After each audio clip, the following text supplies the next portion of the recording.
Good morning, ladies and gentlemen. I've come on to request you all to begin to settle down, take your seats. We will be beginning proceedings in a few minutes from now. We're not starting on time, but we can still catch up. And it would help greatly if all of you in the pre-function area headed right in, settled down, and set your mind up for a day of intense conferencing at the 21st Credai Natcon. I'm going to request you all, good morning, to please put your mobile phones in silent mode. We will shut the doors of this hall during convention. And ladies and gentlemen, most of all, I humbly request you all to not leave the seats empty and sit in like a packed house for each and every session that we're staging on stage here for you. The content has been put together meticulously, painstakingly. Let's all absorb all the information, all the experiences coming at you from the stage and gain from it and go back home enriched to implement all this new knowledge at work. So once again, please settle down, take your seats.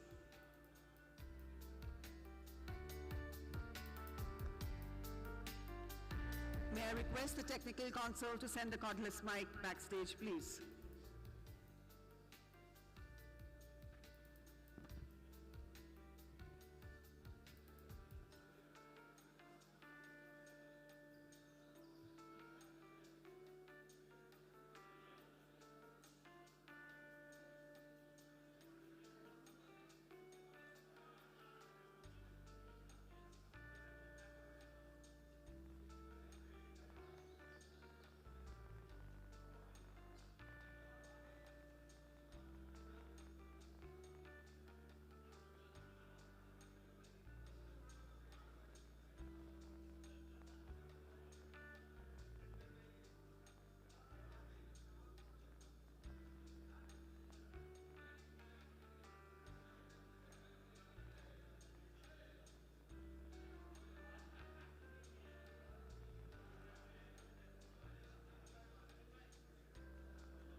I'm gonna put here. When you're gonna walk, you can use this one if you want. Okay. Or you can speak over here. You can speak this one, or you can go to this one. All the time is gonna be channels open. Just you open it, then walk. All right? Now it's closed. I know. It's gonna be started. Thank you. Thank you. What's You're your from name? Egypt? I'm Gidika. Gidika. I'm from Turkey. Lovely. Thank I you love so that. much. Thank you so much.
Hey, 1, 2.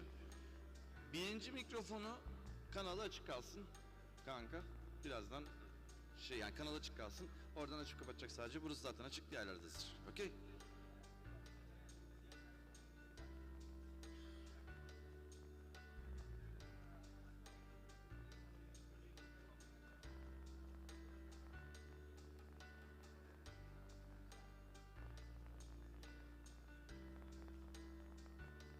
Hey. Nice.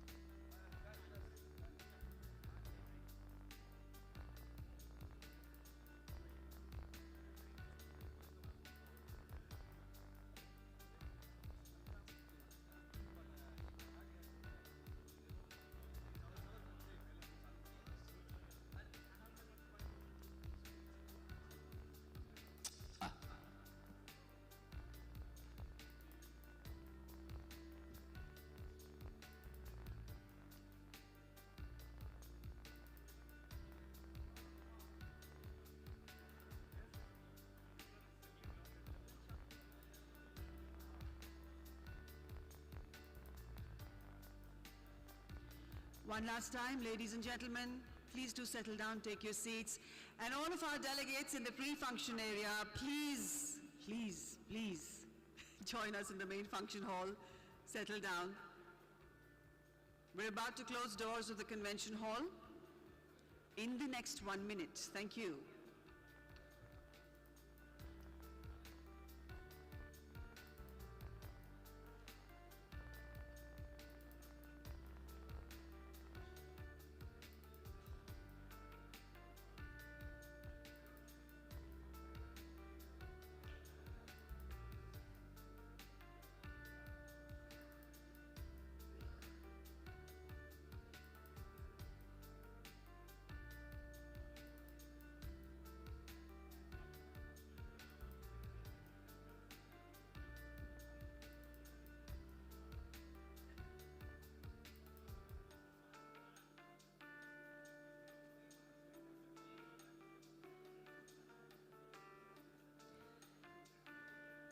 Ladies and gentlemen, welcome to the opening ceremony of Credai Natcon 2023. A wise man had once said, "Let me make the songs of a nation, and I care not who make their laws." This epigrammatic statement has a heart of truth. Among the most potent factors in developing and enriching our patriotism is the constant singing of our national anthem, the solemn hymn of our race. Jana Gana Mana, the national anthem of India, written in Bengali, is the first of the 5 stanzas of the Brahmo hymn, titled Bharato Bhagya Bidhata, attributed to Nobel laureate Rabindranath Tagore. A formal rendition of the Indian national anthem takes 52 seconds, for 52 seconds and ever beyond. Let's hold in our hearts the pride of being Indian.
We can do that again. Bharat Mata Ki Bharat Mata ki! Bharat Mata ki! Good morning, ladies and gentlemen. Namaste. I'm your host, your Sutradhar for the 2 days of this convention, Geetika Ganjudhar, and on behalf of the Confederation of Real Estate Developers Associations of India, I welcome you all to the opening ceremony of the 21st Credai Natcon in Egypt. Zordar taaliyan ho jaye, just out of joy. Here we are, ladies and gentlemen, in Egypt at a futuristic convention at a historic destination. Ladies and gentlemen, this year, on the 15th of August, 2023, from the ramparts of Red Fort, the theme of India's Independence Day celebrations was stated loud and clear. What was it? Nation first, always first. India as a country has completed 76 years of independence, but India as a civilization, ladies and gentlemen, is much older than all of us realize. In fact, India is the world's oldest, the world's largest, and if you exclude the 19th and the 20th centuries, the world's wealthiest civilization.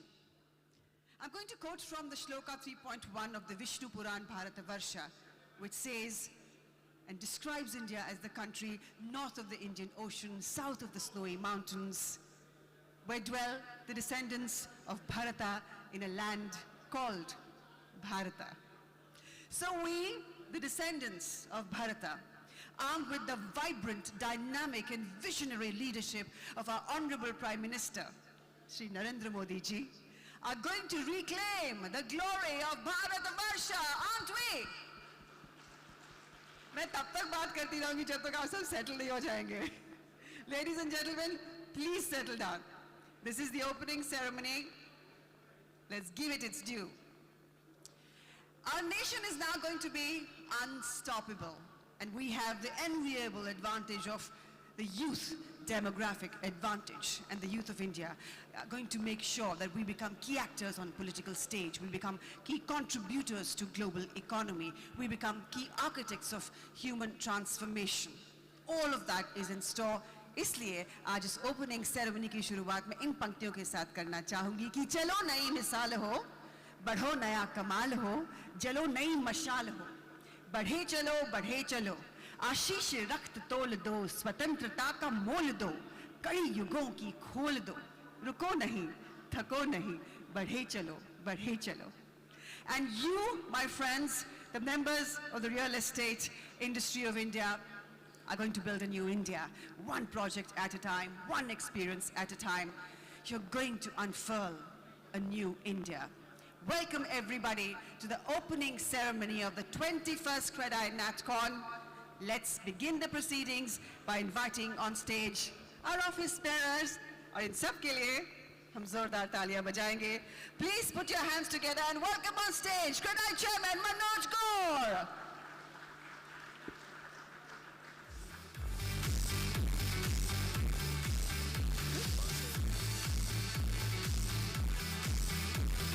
Good morning. Aye, please. Please welcome on stage Credai President Moman Irani.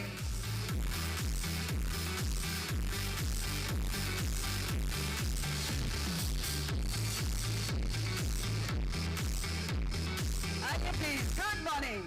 Please welcome on stage Credai President-elect Shekhar Patel. Taaliyan to bajti rehni chahiye, ladies and gentlemen. We're all a family here. We're going to clap for each other. Treasurer Bandi Shajmera will be joining us soon. Secretary Mr. Ram Reddy. Good morning. Vice President Deepak Karodia.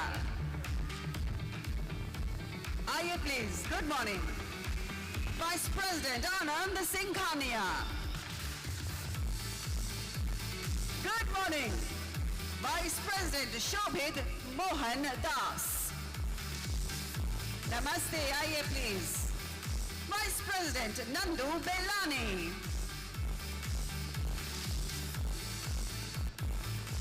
Vice President Sridharan Swaminathan.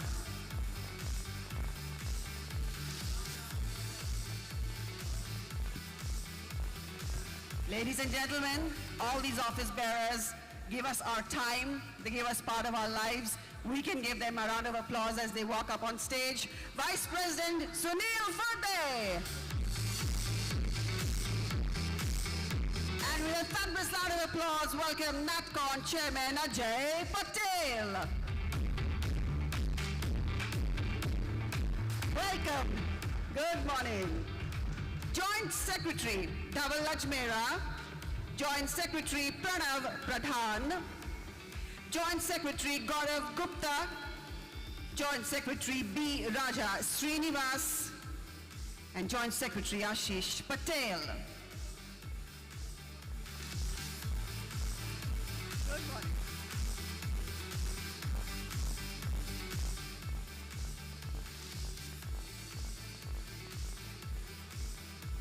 Thank you, gentlemen, for joining us on the dais. Ladies and gentlemen, we're all aware as Credai members how Shekhar Patel ji was unanimously elected as Credai President-elect. And on my way here to Egypt, I was told by someone sitting next to me how he was a man who was very passionate about propagating the movement of green buildings across India, how he as an entrepreneur was very driven to make sure that the real estate sector of India makes a significant contribution to India's GDP. I've been told he's a man who pushes boundaries, explores new horizons, and in his region, he's a man who's redefined the world of real estate. Please put your hands together as I request Credai President-elect Shekhar Patel to please render the welcome address of the opening ceremony. Sir, please. Good morning. Good morning. अभी सब ठीक है. Friends on dais, friends of the dais, I welcome you all.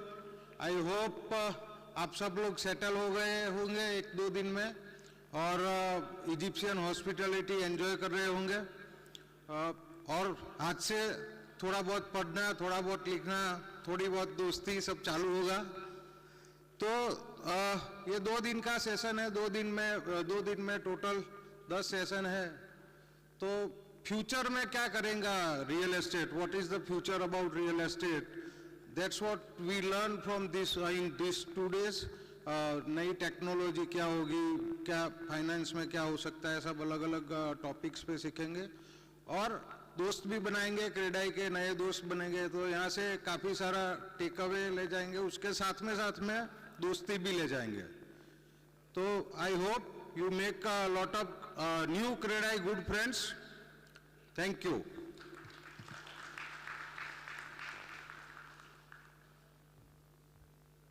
Thank you, sir, for those words. And now the man I'm going to invite forward to address the opening ceremony of the convention is someone who is a first-generation entrepreneur. He's someone who comes armed with 23 years of experience across the real estate industry, having graduated from the Harvard Business School. I've been told he comes armed with the sharpest business acumen and vital global exposure. But what I found most endearing, ladies and gentlemen, is that he is the founder of the Rustam Irani Foundation, a foundation whose efforts touch the lives of 12,000 students through various educational institutions. He's a man whose heart is for the causes of homes for all and making education a priority. How wonderful. I'm delighted to invite forward Credai President Boman Irani. And I'm going to request him to share his thoughts with us on this occasion. Please. Gitika, your words are too kind. Thank you. All right, I wish everybody had the enthusiasm Gitika has. Gitika, come here, please. What enthusiasm, guys. Come on.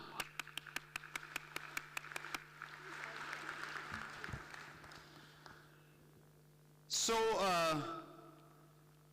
let me first say a warm welcome to each and every one of you. What I have observed is the hospitality of the Egyptians is so great. I was telling my friend out there that most of you refuse to kind of understand you're here for a conference and that just happens to be your comfort. It's not for you to kind of explore it to that level. So tomorrow morning try and be here on time, okay?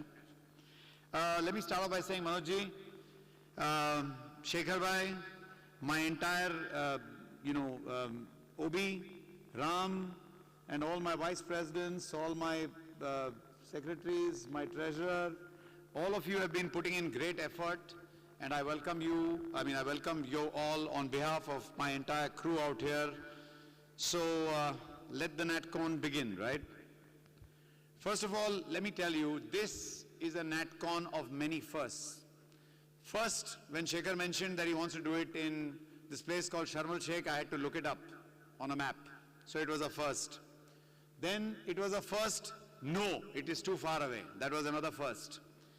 Then it was a first because Shekhar, with his own confidence, one of our members said, look, it's too far and I don't think I'll have more than 50 people coming. So Shekhar, instead of backing off and saying, let's talk about it, he said, no, let us do one thing. I'm writing only 50 seats for you. If you bring 51, I'm not giving it to you. So that was another first, the confidence that I saw. Then I realized that in the first 10 days, I think we were 500 seats done. In the next 5-6 days, another 500 seats done, and Shekhar calls you up and says, it's closed. I said, Shekhar, abhi to party shuru bhi nahi hui hai. And you're asking me to kind of shut this down. People will call up and eat my ears out. So he said, okay. In his own inimitable style, very guju, he tells me, I will open some seats for you. So thank you, Shekhar. And today, as a first, we have 1,400 of our members over here. We are about 13,300 members in all. That's 10% of Credai's strength, of the very elite, of the very committed, of the very dedicated developer fraternity. You are all here, and I thank you for it. Another first this time, thanks to our participation at the same point of time, our partnerships, we've crossed a revenue of 20 crores. I hope each and every one of you knows that there is a target to build Credai's own office space in New Delhi, from where the future teams can keep working and we will have our own base rather than working out of, we are providing homes, we are providing offices to the world. It's only right that we build our own office. So that's a task that your OB has undertaken, or your Credai team has undertaken. And I look for every support. So let me start off with the good stuff first. Who remembers what I said as the acronym for Credai's motto this year? Who remembers it? Nobody. No, you guys should remember, but I'm asking my entire fraternity. You remember? Karam, you're not allowed. You're out. Who remembers? Arre, Rajesh, you're also not allowed. Guys, it is growth, right? We are possibly in the best possible time of our lives. And there was a letter that your president-to-be at that point of time received from our Honorable Prime Minister, Mr. Modi. And then the team just sat down and read that letter and reread the letter, and we decided that we will follow what is the direction of the Prime Minister. And what was his direction? He said green, so that was a G, green technology, green construction. He said reform, so that was the R, reform internally, reform externally. We are probably in the best times ever, and in the best times nobody learns. But it's very important that we reform ourselves when the going is good. Jab aag nahi lagi hoti hai, tab pani ka source dhoond ke rakho. So that was the reform that I keep talking about. Oh, he spoke about the tremendous opportunity that we have as a country today. Everybody agrees out here that we've got tremendous opportunity ahead of us. Yes, no, hands up. Boss, it is probably the best time in my life, right? And it is the best time in the life of our country. And it is probably the best time that we will ever face or see in our history. And later today you will hear from, some industry captains also about it. So that is the O. The W, which is something that we all know is to be done, but we all kind of forget over time, and that is women's inclusiveness. I am so happy that no one less than our own Prime Minister pointed that out and said women's inclusiveness, and I am truly blessed. I have a great team of the women's wing. Where is Rupaji? Superb, you guys are doing a fantastic job, and I'll just read that out. T is for transparency. Guys, let's understand, this is the one business that people want to come and put their money into. But bahut saalon se, for a long time, we saw that people were always worried. What will happen to my money? Will I get what I want? And then RERA came, and then we were all worried again. So, you know, this constant worry that we kind of drive ourselves with. I'll repeat what Nikhil Meswani said yesterday. What is good for the country is good for Reliance. If we can just take out of that line and say what is good for the country is good for real estate, what is good for real estate is good for Credai, what is good for Credai is good for every one of our members. Let us align towards that. So let's come back to transparency. Transparency is so important. The moment you give your customers some amount of safety, you know, I read long back, the smartest or rather the biggest businesses don't deal with the smartest people. They deal with people they can trust, and that is the T that we have to follow. And finally, he spoke about the opportunity of homes for all. Do you know, I keep saying this again and again, there are 7 crore homes that are required by our country, by the government's own census. That means there's a lot more that we need to do. And I assure you, if 13,300 of us get together, work 365 days, 24/7, we ain't achieving that in the next 10 years. So that is the kind of growth that we have ahead of us, right? So homes for all. And I'm saying this today. Next time I'll take a little test whenever I see any one of you in the lunchtime or whatever. Please remember that growth and alignment is what we've got to work with. So our sector has been growing phenomenally. Just some data, we employ 50 million people in our industry. 50 million people. We are about 7.5–8% of the GDP. And here's the catch part, right? These 50 million people that we employ are actually from the class 3 and class 4 workers.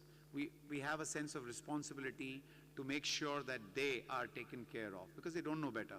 At the same point of time, by doing what is right, and Credai has worked on various fronts, by doing what is right, we will improve our acceptability in the government channels that we reach out to, and that will make for a much better tomorrow for you, I, and our entire fraternity. 15 years back, if somebody had asked me, would my kids come into this business, I'd say, are you crazy? I go through so much hell. Today I tell my kids, start walking with me, come along. My daughter is 15. I tell her, come with me, just come with me to the site, see what we do, take an interest in some aspect of real estate. So that's how much I feel that, we are going to be a $10 trillion economy by 2030. That's what Nikhil again said yesterday, and I just want to state that the opportunity for us is phenomenal because the more we kind of take care of the people that work with us, the more those people are going to work with us, the more investments will come in with transparency that we build, the more we are open out there, the more we accept technology, the more we build better and faster, the more accepting people will be of buying a second home because that is the kind of wealth generation that's taken place in the country. We have to be sustainable, guys. It is not a joke. The construction industry is responsible for close to 26%, and inching up, 26% of the global pollution. We know it, right? It's not that we can do something overnight, but every single day, if we start moving towards more and more sustainable practices, we will leave a better world for our children, for our tomorrow. And like someone said long back, we are not owners of this. We are basically guardians for the next generation. Let us try and improve what we do. It is important that we continue working at the pace that we do because we've got to provide homes for people. But at the same point of time, let us all be cognizant about sustainability, about having green construction technologies, using newer age materials. And I'm running through all of this because this is going to be, it's not something that I have decided to do. It is something that our earlier president, Mr. Harsh Patodia, actually announced in a Natcon 2 years back, and he said, if India wants to go green, carbon neutral by 2070, cannot the real estate industry and cannot in that Credai members target to go by 2050? And I tell you, it is possible. It is only about deciding what we want to do and then moving in that direction and, adopting green practices. And I've been having a lot of meetings with IGBC. Again, thank you to those of our members who've signed up to make carbon neutral homes. We are going to sign about 1 lakh homes that will be delivered over the next few years that will be carbon neutral, and I think a lot of our developer fraternity has already signed up with IGBC. Those of you that haven't, please communicate with us. We are encouraging you to take this up. Green construction is not expensive. It is, as a matter of fact, over a time or over a period of time, you'll realize it is cheaper, and we're looking at a lot of incentives coming in from the government. Your managing committee has been working hard to communicate with the government at all points of time and show them the way that we can achieve this quicker and faster, but without your support, we will not be able to do much. The good news, we've been around for the last 24 years, and in November this year, we'll enter 25. It's going to be a big year for us. There'll be some big announcements we will make, of course, again with your support, and these are going to be tasks that we want all our fraternity, all our fraternity if possible, and at least definitely our Credai members to kind of take up upon themselves and achieve. A great year ahead for all of us, and you know, we will do it. And I say this time and again, it doesn't matter if you're a small developer or someone like Mr. Gaur out here who develops entire cities. It is important all of us stay aligned, because in the benefit of one lies the benefit of all, and in the, you know, bad work of one, we all get painted by the same black brush. So let us all be cognizant of this and work together to make sure our industry continues to gain more shine. And I'm again going to repeat, 15 years back, the image that you carried or I carried or our fraternity carried was not very good. We've been working as Credai for the last 15 years and constantly upping this, whether it is through our CSR initiatives, whether it's through our reach to our consumers, whether it is just, you know, continuous interactions with the government, pointing out the kind of positive things we've done. And we've done so much. If you read the kind of work that our members have done during COVID, it is something that, you know, equal to a small state. And that is the kind of work that you've done. Take pride in it, do more, because it's important to get everybody understanding that you as Credai are not only here to take, but also to give back to society.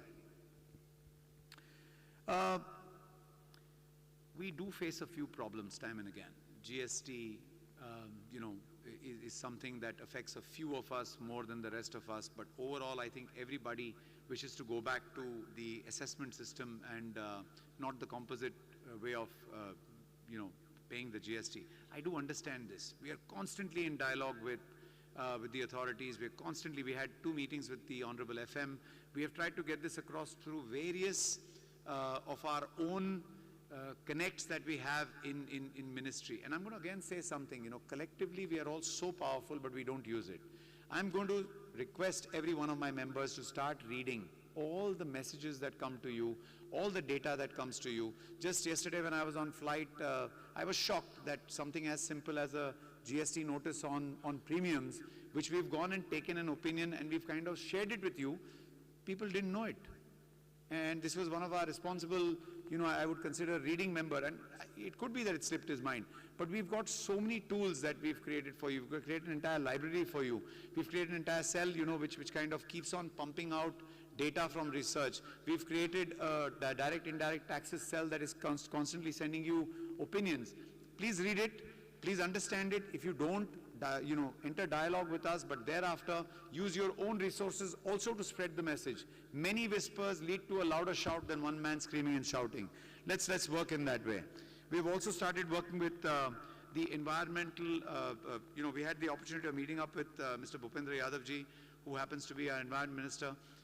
Thinking at that top level was shocking. It was so clear. It was so simple. He said, you know, he said everything that sounded like music to my ears, to the point that at some point of time, my other friends who accompanied me said, Baman, you were tongue-tied, and we've never seen you tongue-tied. I said I was tongue-tied because I couldn't believe that, you know, here is the top, you know, the leader of the country's environmental campaigns or environmental movement, and his thought process is so clear. But down the line, there's so much of, you know, cloudiness in the thinking.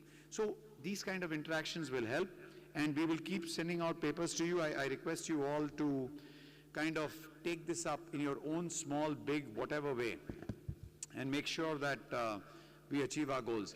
Guys, I just want to quickly read out, you know, a few things that that Credai has done. We are actually on fire. I don't know if you know, but we've got 29 committees that are working, and every one of these committees, like I was just telling Ram on the way here, that start 15th October, there'll be the first review of these committees. We're actually going to review the kind of work done.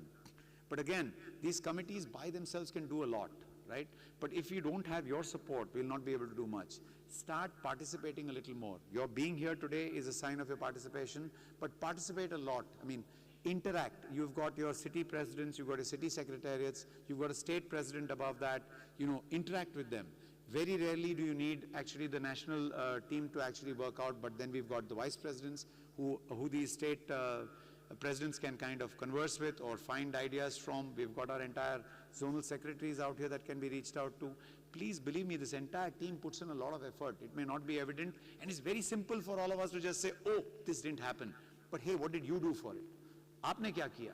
And after you put in some effort, please guide us. We are all ears. We are listening to you, and we want to kind of see what best can be done. I'll just read out in the last 6 months, I've been particularly fortunate to have a very energized team, a very active team. Sometimes, the pace gets me burnt out and I say, yaar, kahin to mere ko chodo. But thank you very much to all of you, to my women's wing, to the youth wing, to all the committee chair people. You all have been doing a fantastic job. Still, we're going for a review on the 15th of this month or thereabouts, right? So we've had a leadership summit where the women's and youth wing organized a leadership summit for our members. We had the Credai conclave in Indore in July. We had the first conference on emerging technologies and materials to be used, where our housing minister, Hardeep Singh Puri ji, was present himself. And I remember telling him when he was on the dais that, we've landed on the moon, our sports people are kind of outperforming, but here is an industry that is doing as much. And I hope you could stay on for a little longer, because there was a presentation for the Surat Diamond Bourse, which incidentally is the largest public building in the world. It is in India. And obviously, I'm not saying he didn't know, but he didn't know, I'm sure, about the way the entire building was planned and how it was executed, even through the entire COVID period.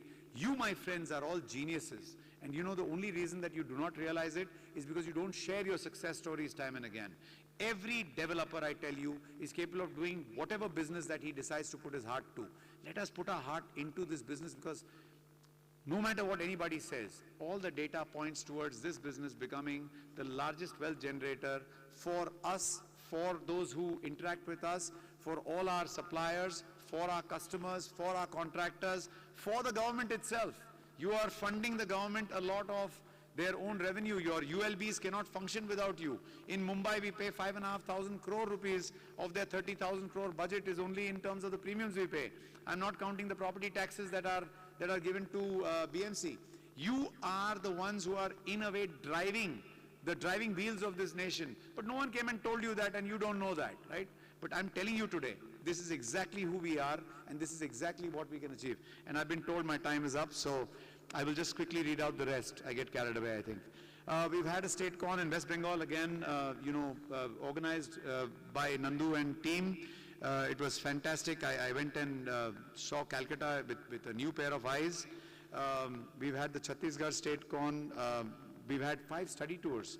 How many of you know that Credai organizes study tours and our members go bend over backwards, sideways to kind of take them around their sites and share with them the newest technologies? Please start sharing everything that you have. Start inviting other states or city chapters to your own state and city. And let's increase the bonhomie out there. I must say, I'm very thankful to my secretariat. It's not a thank you speech, but I'm very thankful to my secretariat. And we're looking at, increasing the strength out there so that we can kind of do more for you.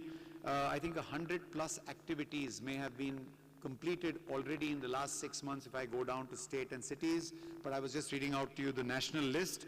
And it's very important for me to state that we also organized the World Green Building Week, wherein over a week we had speakers come online.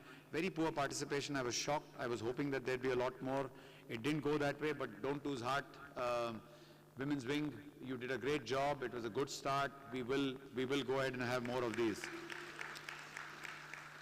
I want to just end with using a line out of Dhirubhai. I'm very, driven by the fact that what we dream we achieve. So, he said, for those who dare to dream, there is a whole world to win. My dear friends, I wish you all victory in all that you do. Come together, let's cooperate, let's compete healthily, and let's work towards a better, brighter future for India.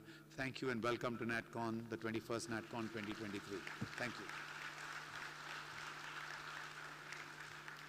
And that, ladies and gentlemen, was the President's address. The times that we live in can be best described in lines penned by Charles Dickens in his very famous book, A Tale of Two Cities. And the lines go something like this, that these are the best of times and these are the worst of times. This is the epoch of belief and this is the epoch of incredulity. We are, as a human civilization, at the edge of a new frontier, and we are headed into the biggest transformation civilization has ever seen. Why am I saying this? Because I know that at such a juncture, leadership is going to play a decisive role. And that is why it's important to have the right leaders in the right place at the right time. Put your hands together for the office bearers on stage, ladies and gentlemen, and let's thank them for all that they do.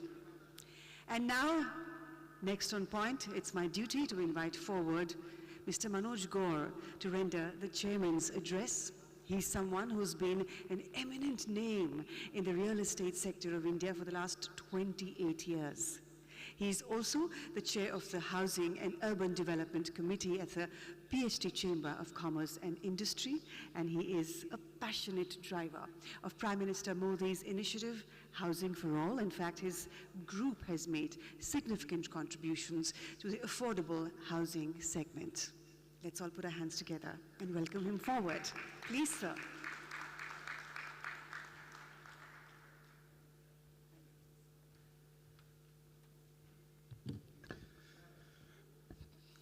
Good morning to all. President Boman Bhai, President-elect, मैंने एक new name दिया है, शेखर भाई, the Sheikh of Sharm el Sheikh.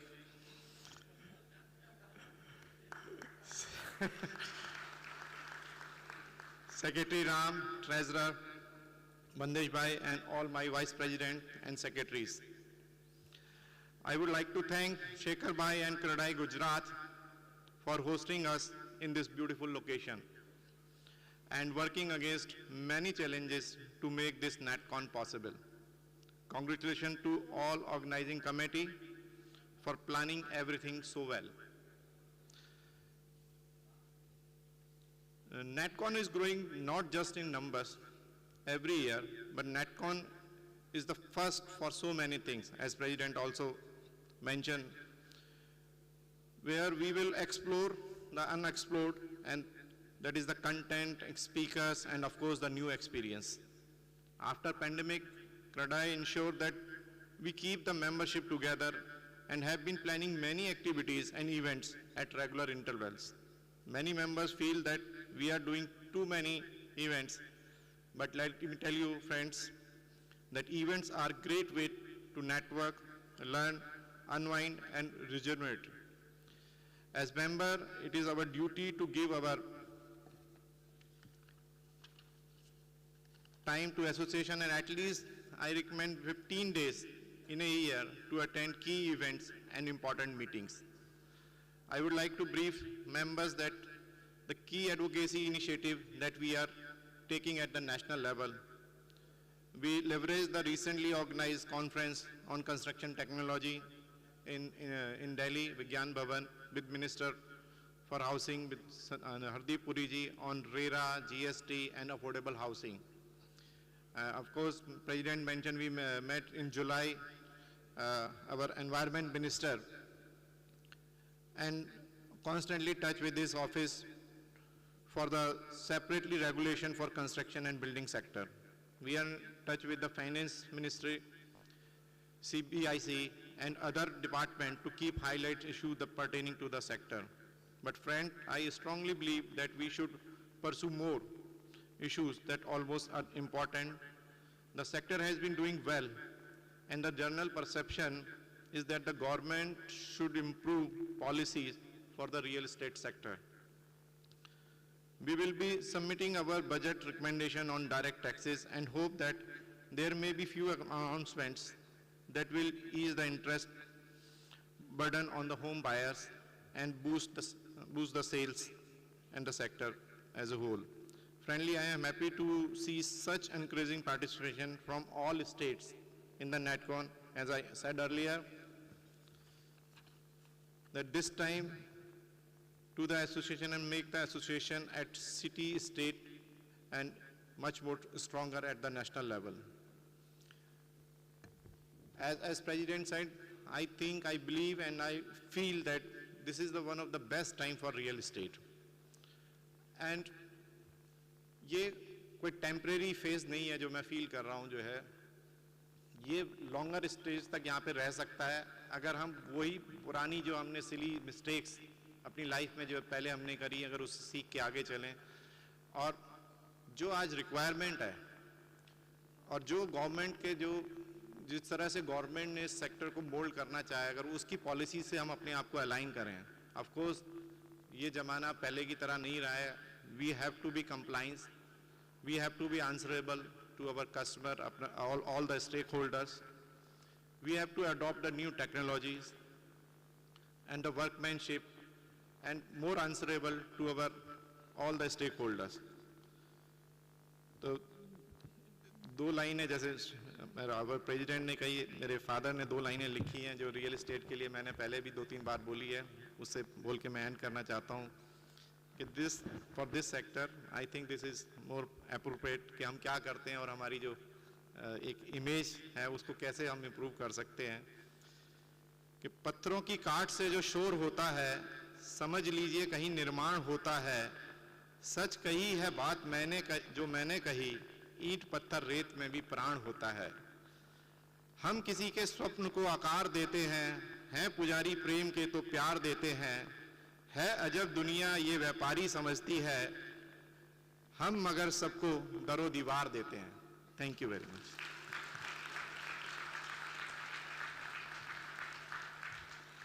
How wonderful, sir. Ladies and gentlemen, the chairman's address at the opening ceremony of the 21st Credai Natcon.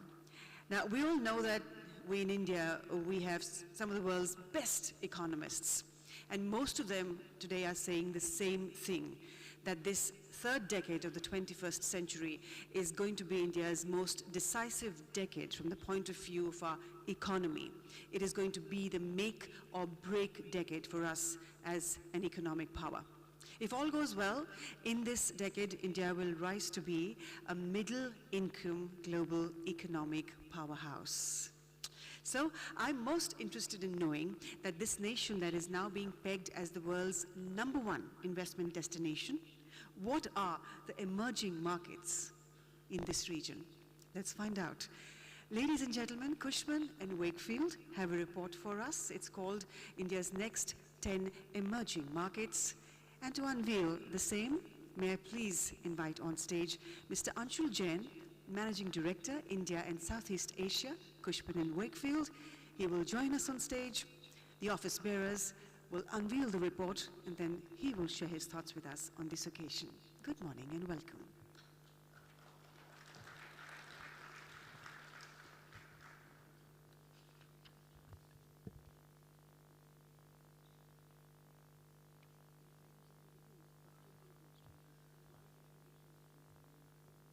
First, the report has to be unveiled. Come.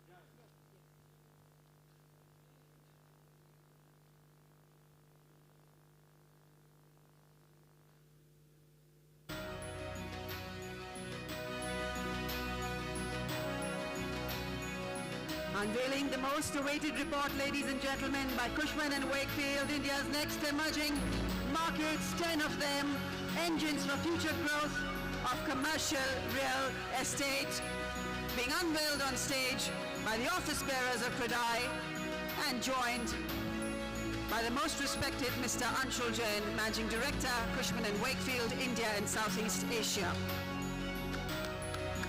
A round of applause, everybody. This is an extremely insightful report that will come of great news to all of us. Thank you very much, gentlemen. I request you all to once again take your seats, and I request Anshul to please address the gathering. Thank you. It was a very exciting round of speeches, and the level of optimism in the room and with every member here has been quite uplifting. And you know, some of you know I actually live in Singapore these days, and when I come back to India, I think I see a whole different world of optimism, the growth, the speed, the energy than I see in Singapore and when I speak to my colleagues across the world. And of course, as an Indian, I'm extremely proud to see the progress of the nation. So yes, absolutely, I think a big round of applause for it.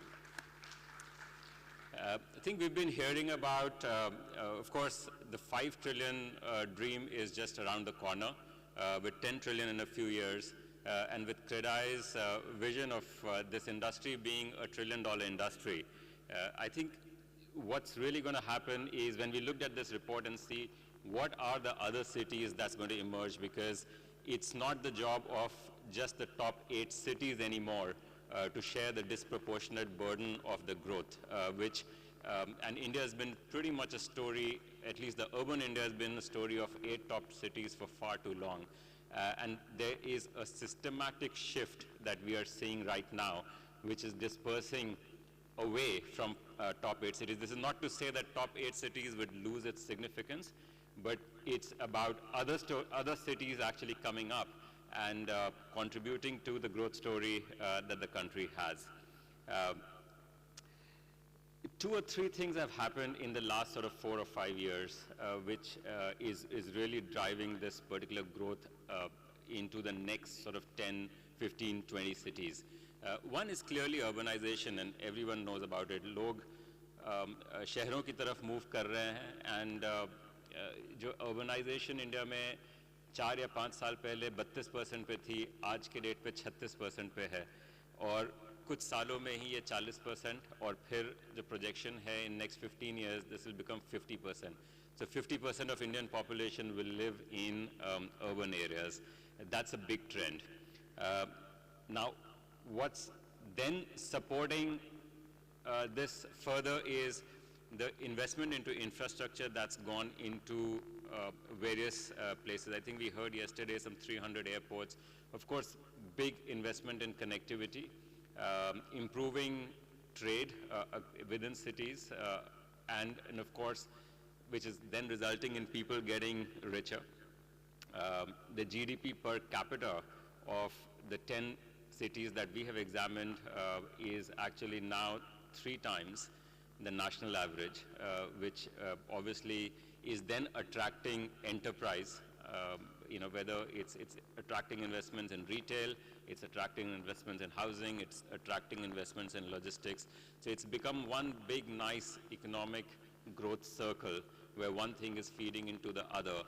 Ultimately, the cities are becoming more affluent, and therefore there is more, because of the affluence, there is more sort of investments flowing in. One more important thing has happened, which is really a fallout of COVID. There was a lot of migration into the top 8 cities from the next tier cities pre-COVID. And what's happened as a result of COVID is a lot of people have migrated back. And they have discovered that actually living in a small quarter in a large city is perhaps not in their best interest. Perhaps living in a nicer accommodation, in a nicer environment, in the next tier city is perhaps a better quality of life, as long as they can find work there. So of course now what's happening is the skill is also available, and its skill sets also available, and it's kind of back in these cities, which then fuels further enterprise growth. So as a result, we looked at 17 cities, and here are the 10 we think are going to be the next set of metros developing. Now, that's not to say that others will not develop. If we have to achieve the $1 trillion economy in the real estate fraternity, I think there's going to be a lot more than the next 10 that we have examined. But the 10 that we have looked at on the parameter of population size, living index, skill availability, availability of tertiary education, higher education, GDP per capita, and connectivity infrastructure. These cities are Kochi, Lucknow, Nagpur, Indore, Visakhapatnam, Coimbatore, Bhubaneswar, Surat, Jaipur, and Thiruvananthapuram. As I said, this is not to exclude other cities. Collectively, all the effort needs to be made for us to capture the golden decade of India and going forward. So lots of opportunities for everyone in the room. The reports will be available in soft copy, hard copy. I hope you enjoy it. Have a great convention. Thank you.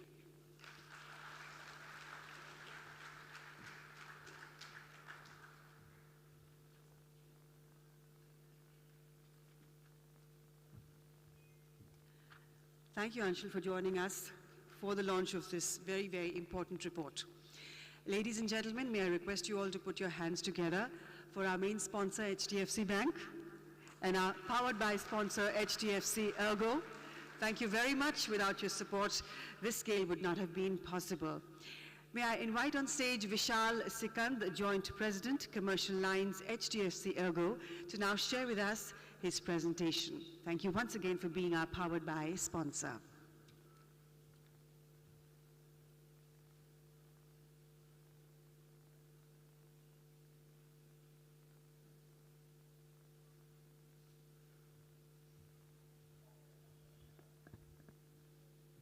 Good morning and welcome.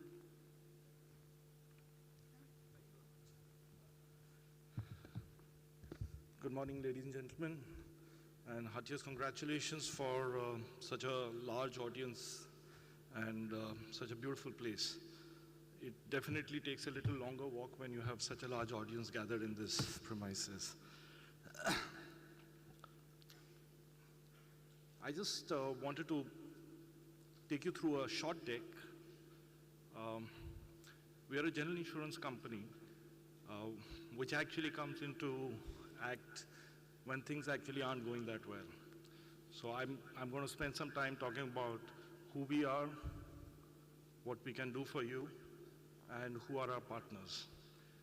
Possibly at the end, I'll just leave you behind with a moment of truth. Like what we talked about, trust, transparencies are important. This is something which is also very close to our business in insurance. So we move to the next slide. We will get to see our parentage. We come from the house of HDFC Bank. It's one of the largest financial institutions in the country and also fourth largest bank in the world. We also have our joint venture partner as Ergo, which is the primary insurance arm of Munich Re, world's largest reinsurer. We've been into the business for last 21 years. And talking about us, you'll get to see in our next slide the amount of business that we underwrite. In the last financial year, we did about 16,000 odd crores of premium. It took us to the second position. We are the second largest private sector general insurance company in the country. Just to talk about the scale that we underwrite, we issue about 12.2 million policies, and we service about 5.8 million claims every year. We are about 6.5% market share, which is a very significant number, knowing that the private industry has been in the market for not more than 20 years. Moving on to the next slide, I just wanted to draw attention in terms of kind of business that we underwrite. We are a very well-balanced general insurance company which operates in practically all lines of business equally. And some of these places we are also market leader. We are one of the largest retail health insurance provider. Some of our products like Optima Secure are very well accepted and renowned in the market. There in that market space, we are second largest. In the crop business, Pradhan Mantri Fasal Bima Yojana, we are the largest player providing our capacity on insurance. On the commercial space, we are the fourth largest player, and we hold a good amount of 6% market share.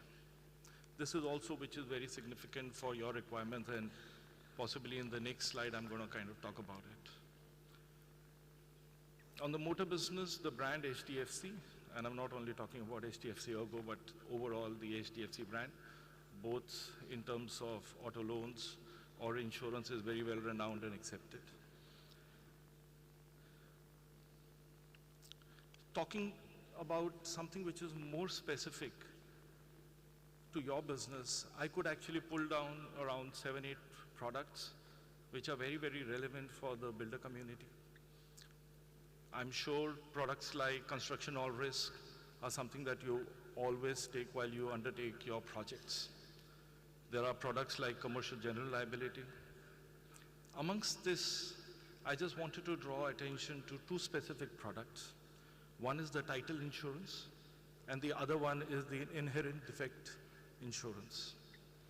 In 2016, when RERA requested these products to be taken up, the idea was also to bring in more transparency, more confidence to the customers, because these products continue to keep on helping. If there is a title defect, this insurance cover could come and rescue even after the property is delivered. The inherent defect also continues to provide insurance cover to the end customer after the warranty from the builder has expired. So some of these products I wanted to kind of leave behind with you.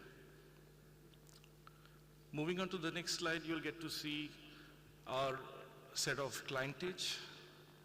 This gives us a lot of pride in terms of the businesses that we underwrite with them. And if I get permission, but I think it's about a minute, I wanted to leave behind a video with you. It was a case study about the very recent cyclone that took place of Biparjoy and how we as an insurance company could step in. The video is about Welspun as a client based out of Gujarat. Their entire factory was damaged by the Biparjoy cyclone, and the amount of loss was about close to about 80-90 odd crores. How an insurance company came in and stepped in to manage those losses. So if you could give me a minute or so, I'd just like to play that video for you. Thank you so very much, and have a lovely time. In the month of June 2023, oceanic disturbances in the Arabian Sea developed into a very severe cyclonic storm, Biparjoy. The IMD alerted the entire nation about the potential impact of this cyclone on India's west coast. On the red alert day, 15th June, cyclone Biparjoy struck the western coast of India with high-speed winds over 115 to 125 kilometers per hour, causing heavy devastation in the region. It began with very heavy rains and thunderstorms, leading to seasonal floods, followed by cyclonic winds in the coastal areas of Kutch. The strong waves swept away tents, uprooted trees, collapsed walls, and had a severe impact on factories and industrial plants in the region. One such affected establishment was the well-known business group, Welspun Group of Companies in Anjar, Kutch district. Now, let's hear the course of events in detail from Mr. Harish Gupta, President of the Welspun Group. We were aware of the impending cyclone along the west coast of the country. Taking all the necessary precautions, we secured our industrial unit, which is spread across approximately 2,000 acres of the production premises, and safely moved our staff and associate to the designated safe zones. The losses ran into multiple areas within the plant like buildings, plant and machineries, roofing, electrical equipment and stocks, resulting in substantial business losses. On receipt of the intimation, myself and the project head rushed to the plant and took charge of the damage mitigation. We readied an emergency team at site to deploy all the assets to remedy any losses. Our first priority was to restore plant operations and employee safety to arrest any loss of profit triggered. Surveyors from HDFC Ergo promptly reached the location and efficiently assessed the actual nature of the losses. Their swift action in organizing experts, surveyors, and offering timely advice facilitated the rapid restoration of normal operations. As a result of our combined efforts, most of our operations were back on track within a week. SDFC Ergo not only understood the urgency of the situation, but also acted accordingly. They conducted the survey with lightning speed and released an on-account payment to meet our urgent cash flow requirement for restatement within just 2 days after the survey was concluded and release of the survey report. This was commendable, especially considering the challenging conditions in the region immediately after the cyclone. The resolute actions of the SDFC Ergo team rightly demonstrated why they are known as the best in the commercial industry. Their technology-driven seamless processes for claim settlement, regardless of the amount involved, set them apart. In our case, the phenomenal services of SDFC Ergo, enabled by their team, made the on-account settlement possible in just 2 days after submission of initial report by the surveyor. It's simply unbelievable. I extend my heartfelt gratitude to the entire SDFC Ergo team on behalf of the Welspun Group for their invaluable support during this challenging time. Their dedication and efficient actions have left a lasting impression, proving that together we can overcome any storm that life throws our way.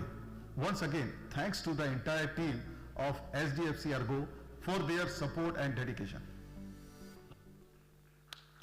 Thank you once again to our main sponsor, HDFC Bank, and our powered by sponsor, HDFC Ergo. And now, ladies and gentlemen, I'm going to request for the customary vote of thanks to be rendered by a man who is very respected within our circles and thus extremely influential. He's a successful industrialist and a distinguished philanthropist. Please put your hands together, everybody, for Mr. Ram Reddy, Secretary Credai, who's now going to step forward to render the customary vote of thanks. Please, sir.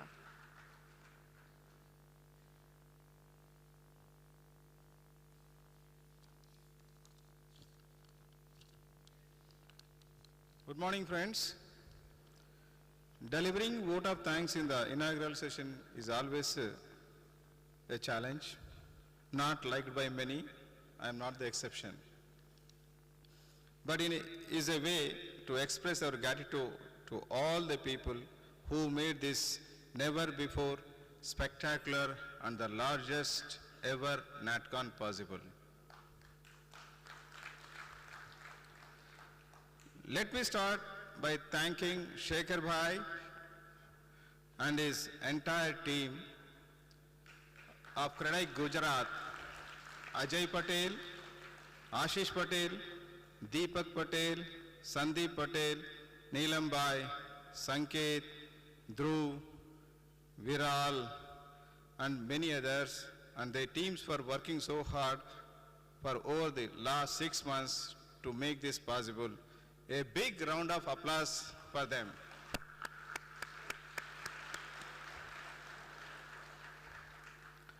I thank Chairman, President, President-elect, and all the office bearers, GC members, state presidents, city presidents, and Credai members over 100 plus cities who are here to attend this biggest ever Natcon. In spite of long travel, multiple stopovers, even some people from Tirupati, they took 4 flights. So it's a very, very hard to reach here, but in spite of that, so much gathering is here today. Thank you, President, for your wonderful and inspiring speech. Your growth is definitely going to make a big difference in the developers of all over the country of Credai. I thank all the sponsors. Without their support, this event would have not been successful. We must extend our support to sponsors by visiting their stalls and hearing their presentations. I thank Cushman & Wakefield for the report and supporting us in curating the content, and all the speakers who are going to share their knowledge with us for the next 2 days. I thank the print and electronic media who came all the way from India. I thank the management of the hotel rickshaws for providing fantastic hospitality. I am sure that over the next 2 days, you will attend all the sessions and make this event a grand success. Thank you all. And thank you for that, sir. May I request you all on stage to come together for a group photograph, please. And ladies and gentlemen, this was the opening ceremony of the 21st Credai Natcon.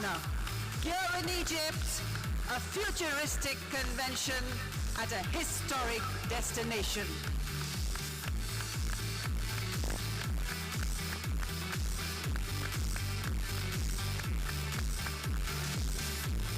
And thank you, gentlemen.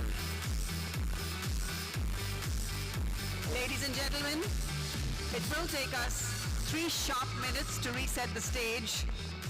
Please give your attention to the films that we will play for you on screen and stay settled down.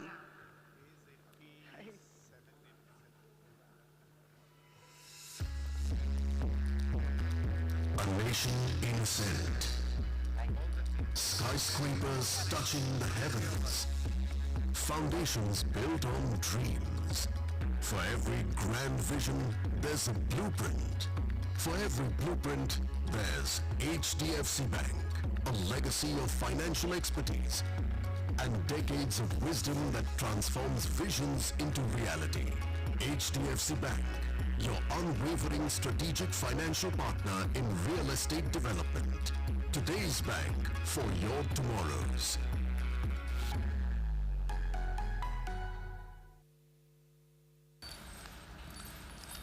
Relate, Didi? वो traffic था ना लड्डू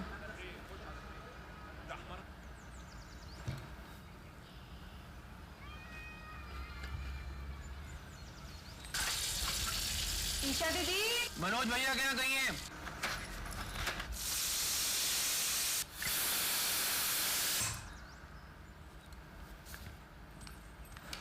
चाय ये पड़ा मिला लगता है दीदी का है हाँ तो रख दो ना दीदी के पर्स में पर दीदी तो अरे मेरा मतलब मेरी दीदी के पर्स में आपकी कौन सी दीदी वही जिसने सालों से दीदी की तरह मेरा ख्याल रखा है और वो अपने भाई को पहचान नहीं रही है वो फॉर्म साइन किया था आपने याद है HDFC और को आपका पहला हेल्थ इंश्योरेंस जब साल दर साल लगेगा आपका पूरा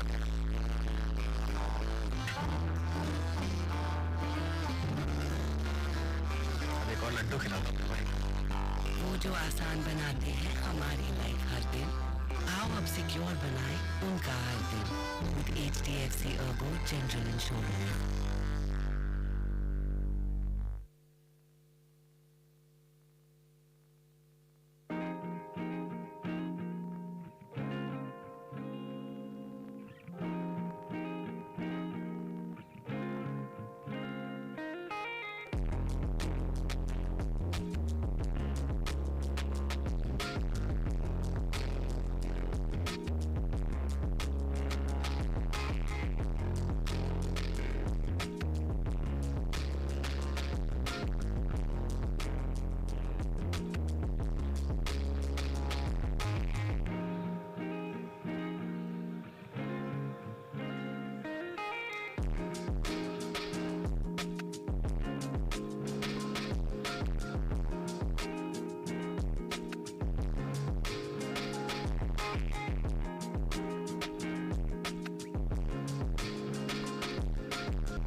Dear delegates, we're almost done with resetting the stage for the first panel discussion of the day.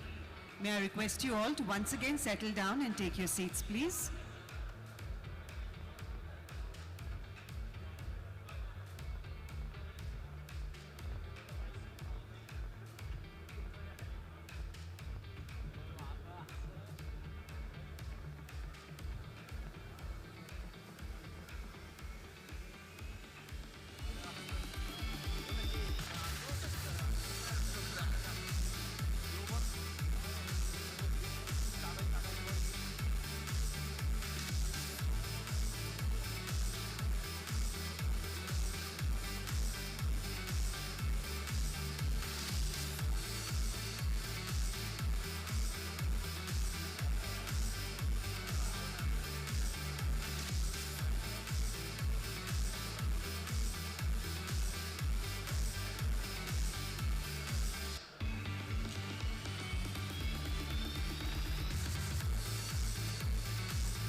Hello again, everybody, dear delegates. May I please request you all to settle down and take your seats. We're almost all set for the first panel discussion of the day.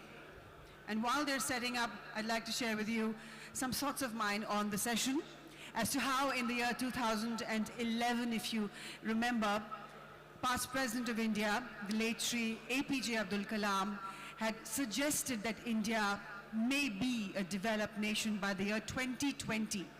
And then COVID happened, and a number of other factors influenced our economic journey, and we didn't make it to being a developed nation by the year 2020.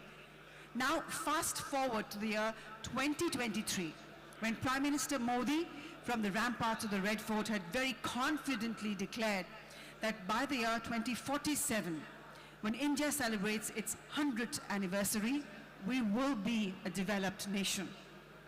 Where is this confidence coming from, ladies and gentlemen? It's coming from two factors, and the stage is set. Gitika, the stage is set. Guys, please take your seats.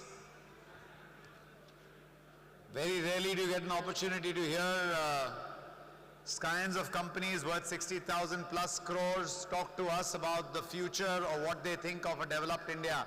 Can I request everybody, please take your seats, especially the motley crew out here. Deepak, people can't hear me. Guys, please sit down. You want to invite? No, invite them. Just if there's a brief introduction, just invite them. I'm here. May I please invite on stage the panelists, the speakers of this session. Sharvil Patel, MD Zydus Life Sciences, Cadila Healthcare, one of the leading global healthcare providers and the fourth largest life sciences company in India. Good morning. And Jinal Mehta, Managing Director, Torrent Power and Torrent Gas, a man with 16 years of experience across various facets of the energy sector, generation, transmission and distribution of power, and trading and distribution of gas. And of course, the moderator of this session, Boman Irani, is already with us on stage. We'd like to begin this session by presenting mementos to our esteemed speakers, tokens of our affection and appreciation. May I please request Deepak Patel, Credai, Gujarat, to do the honors by presenting the memento to Sharvil Patel.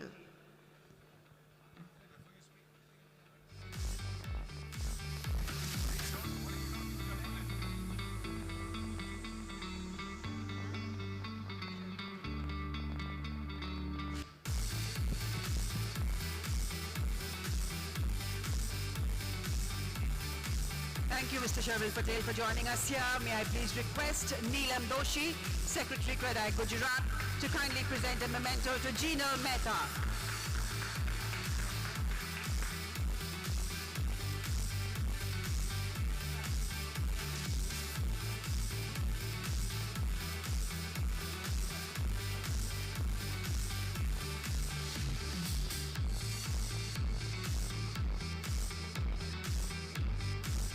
Thank you to Mr. Jinal Mehta for joining us for this panel. And now, ladies and gentlemen, I hand this over to the moderator of this session, Mr. Boman Irani. Thanks, guys. Thanks, guys. You know, I was telling both of them, Ram, listen to me. Ram, listen to me. First bench and you're doing all this. Okay.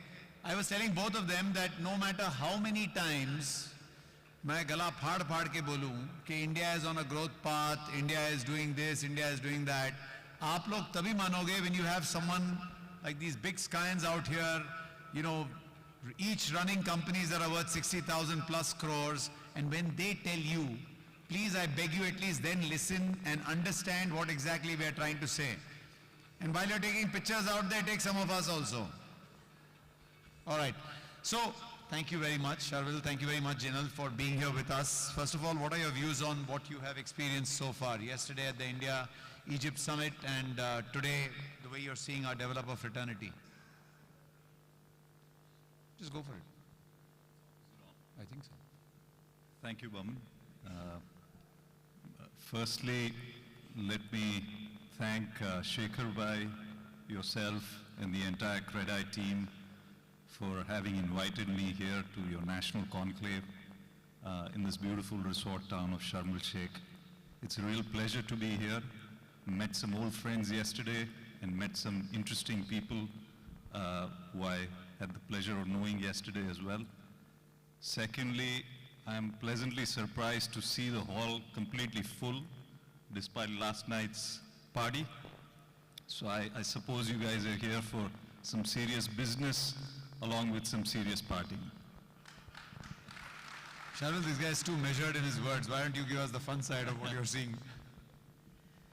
So I think, again, thank you, Credai, for inviting us and giving us this opportunity to share our insights. But I think in the last 6 months, I had the opportunity to visit a few countries, partly on my own, but partly like through these kind of conferences. And one thing that was very clear that India is definitely on the map and on the agenda of all countries. So I think that's the biggest thing for us, that if you talk about a globalized world, and if you see the respect and the reverence that India is getting because of the efforts that have been put in by the government, I think it is for all of us to encash that opportunity. And that's what I visibly see every time, whether it is Egypt or whether you talked about developed countries like US, UK, you are seeing great opportunity for India, great respect for India, and I think that's overwhelming for us. We have not seen this for so many decades now, so I think it's a great opportunity for all of us. So overall, you guys see that there's a positivity or a buzz that will kind of keep going strong, right? Very much, very much. Absolutely. Excellent. So guys, once again, I'm repeating, we are possibly on the path to becoming one of the fastest growing economies, and it is just our time right now. So I'm going to ask these gentlemen as to a few simple questions, and then I might pass the mic around for one or two questions in the audience also. So please start thinking. First question for you guys, you know, second gen, third gen business people, how do they think about the changing India? Are you guys more, how do I say this, calibrated or do a lot of risk assessment before you invest in more in India, or is there a way of kind of working on the gut that this country is actually growing? Any one of you can take that question. So we obviously do a fair degree of risk assessment before making any major capital allocation. As we have grown into a large corporate now, the risk appetite naturally reduces from where you start off. When my father and my grandfather actually started the business, the stakes were low. They grew the business by taking a very large amount of risks. But now we have more very risk assessments before making any capital allocation, and the risk appetite in general reduces as you grow into a larger corporate. But yes, I mean, without risk hai to ishq hai, like they say. So, but without risk, there is no growth, and we our mandate as owner managers is really to grow the organization, to grow it, create shareholder value, and that's how we have a very solid framework around where we have a group executive council which looks at any large capital outlay.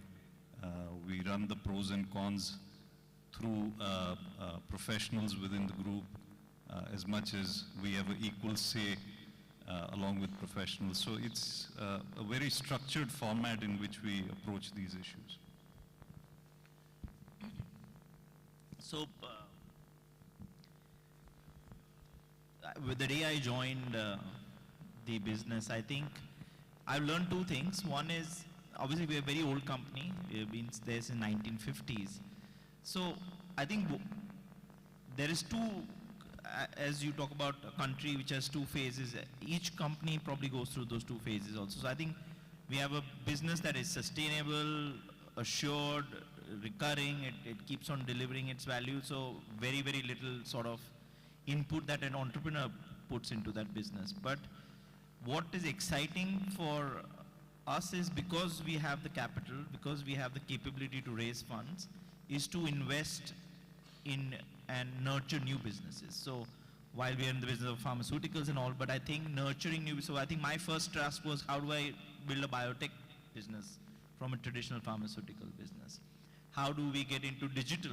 I mean, we're not the best at it, but learning about the digital disruption happening around us, do that. So I think the risk has to be there, but I think it's overrated, the risk part, because you're never going to take big financial risks. You're going to take big business risks in terms of trying new things, disrupting new things, building on new technologies. And one thing in our industry is very specific, is like for what we do, it's a very, very long-term bet. So what I start today is probably going to give me results 10 years from now. So that is the risk, and that risk we all have to take, because unless you can see 7, 8, 10 years out, it's going to be very, very difficult to build businesses. So I think that's been the biggest learning for all of us. So thanks, yeah. You know, the key point that I was trying to drive out there is, while there is tremendous opportunity, one has to be calibrated as to what one is doing. So thank you very much for your inputs on both of that. Now, quickly, tell me about your CSR initiatives. I think, you know, you guys put in a lot of personal time effort, or family puts in a lot of personal time effort into CSR initiatives. Why would you be doing that? Why is it so important for you all to be kind of, you know, trying to spread the goodness across to people? Our emphasis as a family, I think it comes down from my grandfather's approach towards business. He always wanted to give back to the society after having made it big. He instilled in us the values to give back to society, and over the years we have undertaken many initiatives. We work on unique programs across healthcare access, across public amenities. We've built 10 world-class parks in Ahmedabad. We're building 3 parks in Surat and a few more in Maharashtra. We've done a lot of work around pediatric healthcare. We run a 150-bed multi-speciality pediatric hospital in Surat, which is completely provides free of cost treatment to patients. We run a unique city arts program, which is called Abhivyakti in Ahmedabad. We've taken that to Surat and Baroda, which it provides a platform to upcoming and budding artists. So there is a lot of focus within the family and within the group to give back to society. And I think we see ourselves also as custodians of the wealth that has been created by the corporate entity. And it's only our responsibility to give back to society, and particularly in the areas where we have a major presence, in the geographic areas where we have a major presence. And that remains the emphasis within our family. Any conversations that we have in our family council typically involve the agenda of CSR every quarter when we meet. It's a critical component of our way forward, of our business plan as well. So I think there's a tremendous amount of focus around it. And I think I would urge each one of you, as many of you become large companies, to keep a focus on giving back. I think it's very important. I'm sure many of you created wealth more than what you might need ever in life. So it's only important and incumbent upon us to give back a bit of it back to the society. Thanks for that. That was quite, important. It's only when you give that you get. Sharvil, your views? So,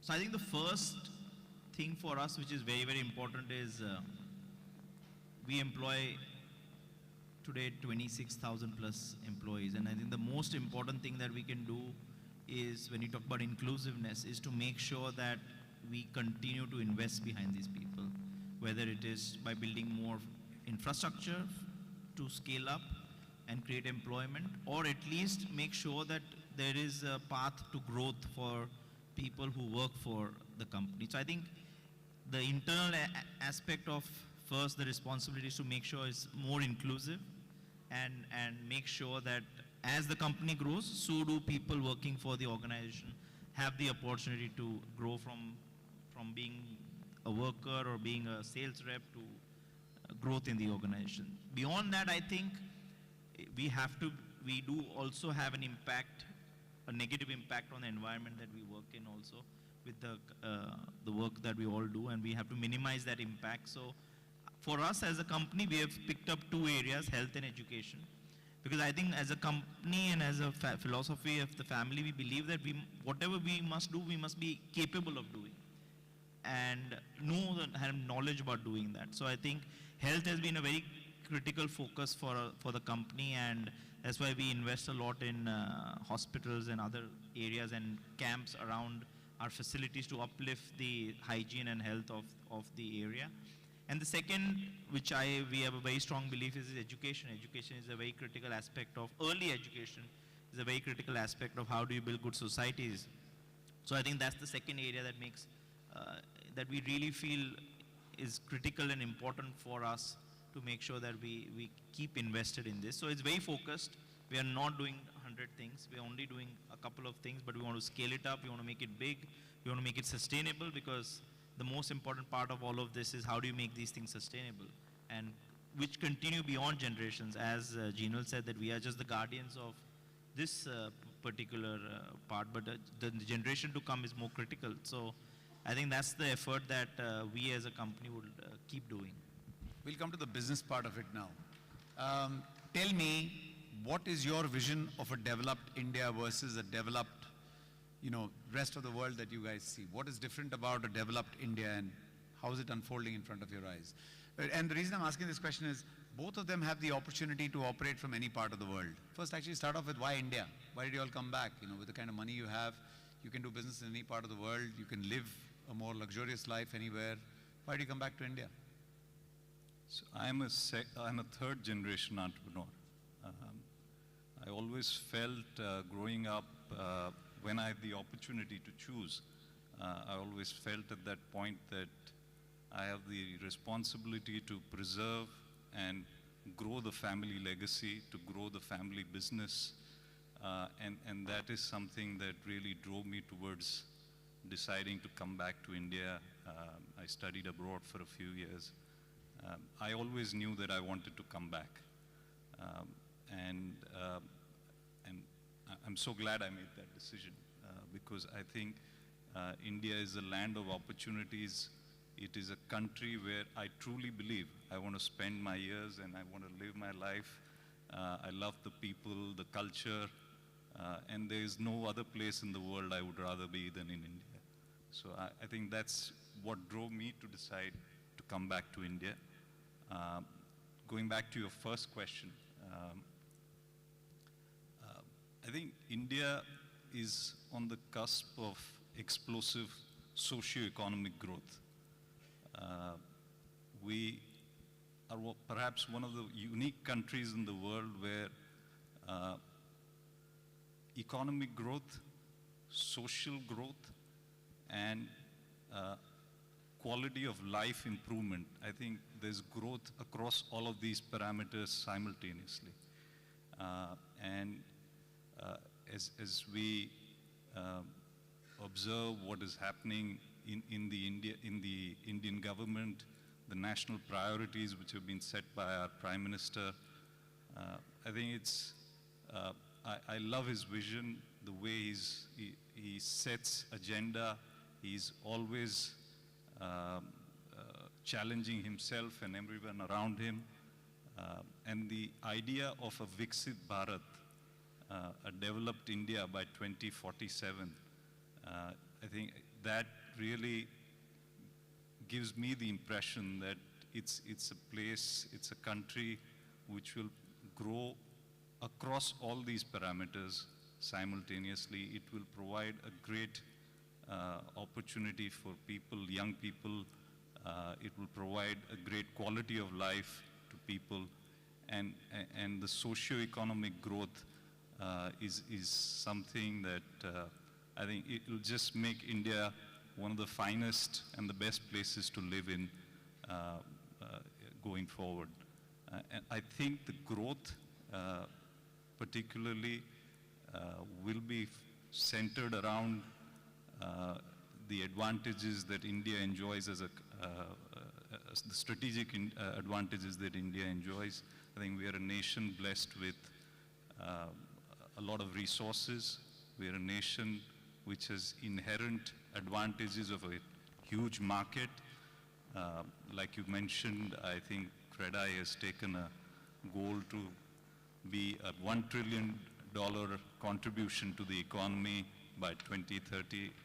I think the population, the kind of consumerism that is likely to be there will drive the growth across the country, across sectors. I think it's one of the best places to invest in, and I'm really excited by the opportunities that India presents. Shall let me ask you the other question. I mean, what could possibly go wrong?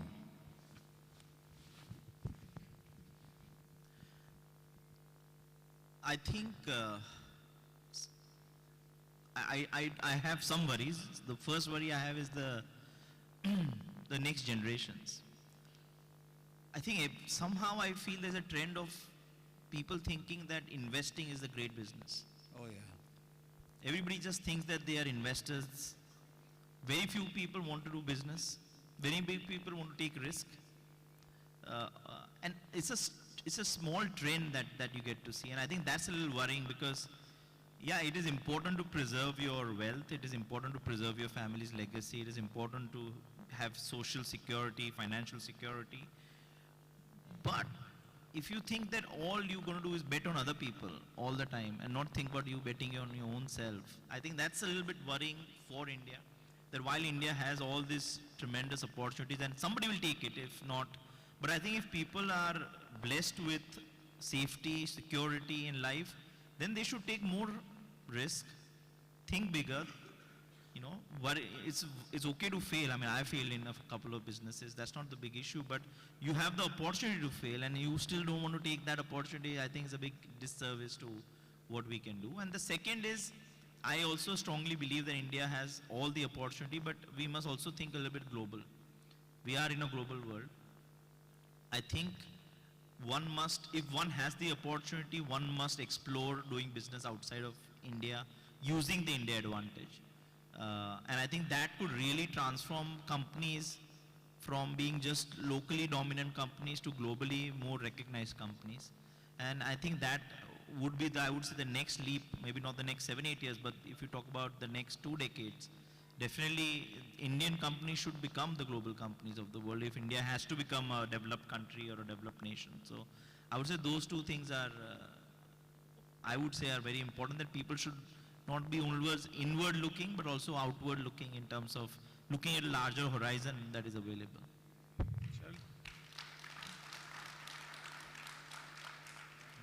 This is truly a big problem. You know, it brings back what Sheikh Mohammed of Dubai said, right? My father was on a camel, I drive a car, my son will live a luxurious life and his son will come back on a camel. So if we don't build some amount of resilience in our people, we will all go towards that easy money or just wanting to sit down and invest and make money that way, and there'll not be enough doers. But thank you for sharing that.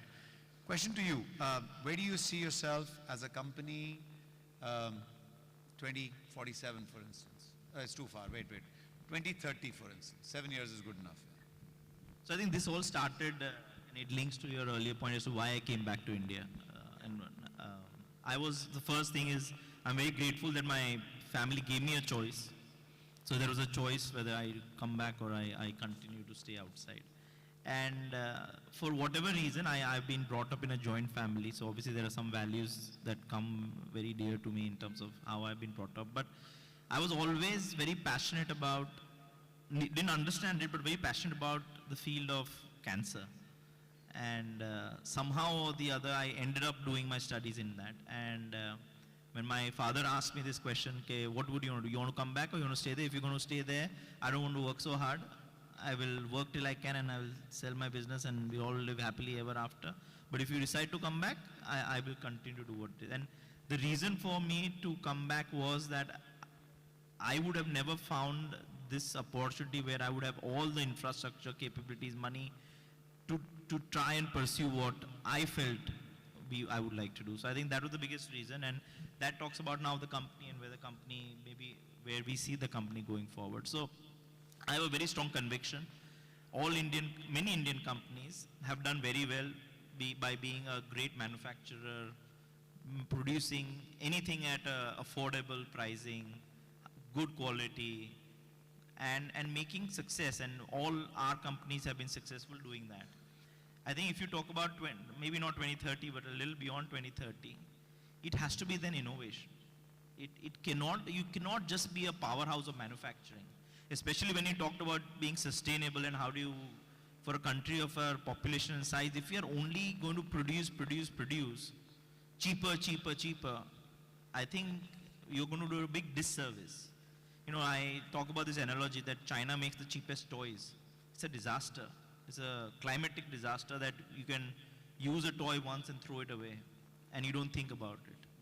And there were days when we were younger, when you buy a toy, that toy probably goes to the next generation. Today that toy can't even go to the next day because it's so cheaply made, right?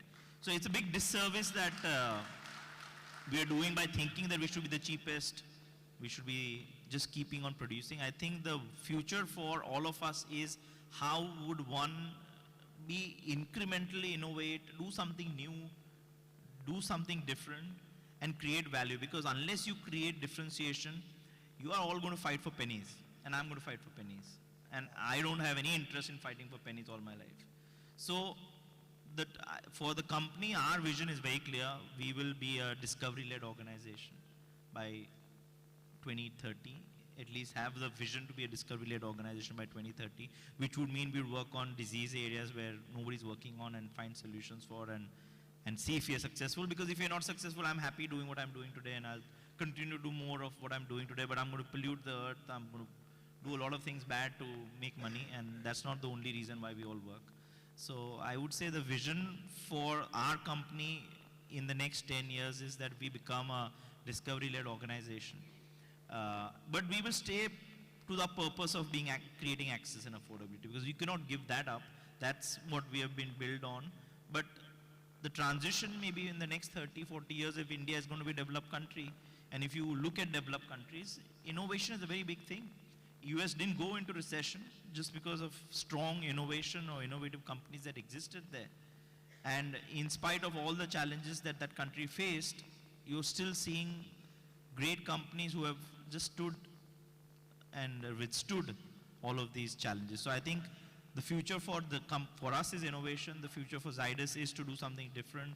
The future for us is to globalize and not localize alone. And that would be the biggest, I would say, achievement that if we're able to do over the next 10 years. Thanks for that. I have a question for you, Gini. We real estate developers, first of all, I want to just say something before that. We real estate developers actually build for the very long term. We are not that Chinese toy. We build for generations after, So, true wealth creation, guys, that's what we do.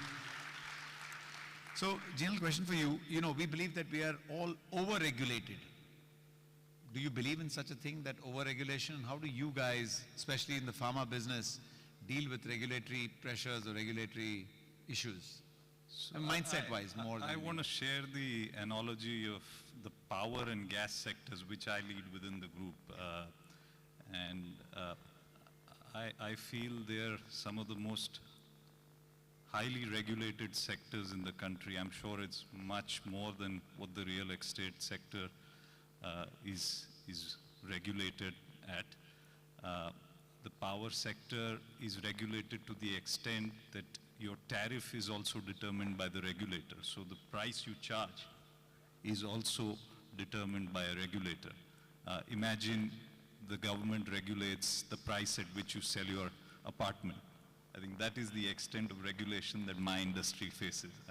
I doubt any of you would be interested in the business if that were so. But I feel that sectors require regulation. They require regulatory oversight.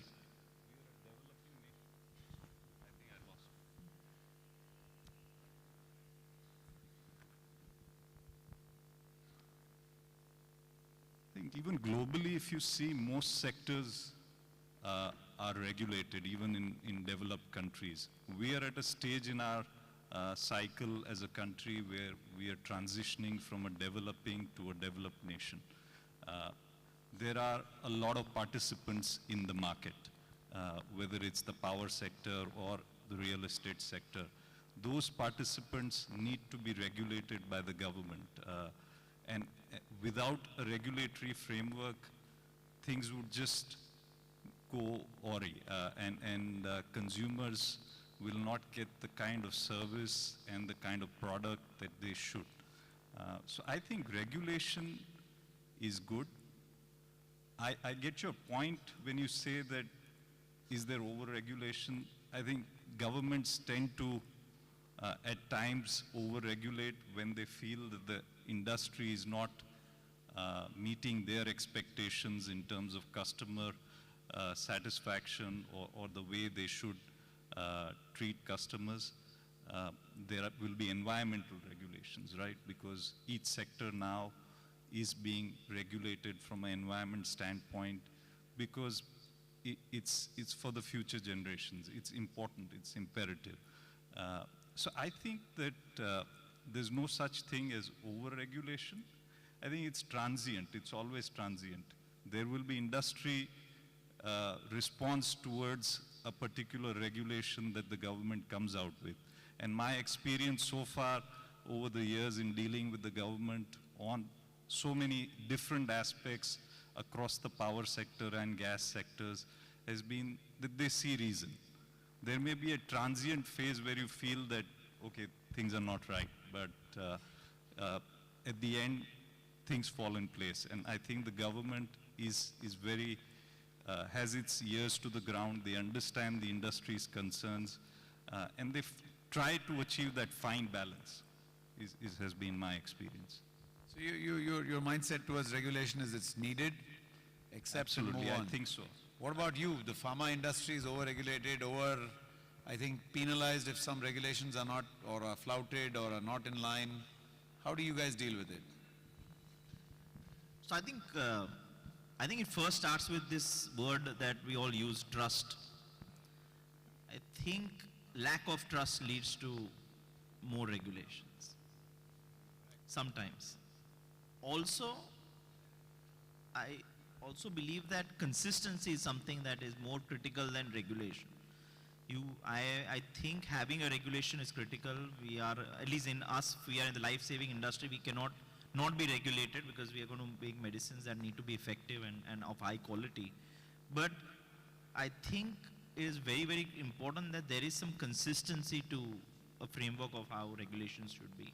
And if you're able to be that and not keep on changing, not keep on making too many changes too fast, too quickly, I think every company or companies can achieve a good standard. The second issue is you can have the best of laws. Are you going to be able to enforce these laws? In India, we have a quality manufacturing standard, but we have way too many companies to look after.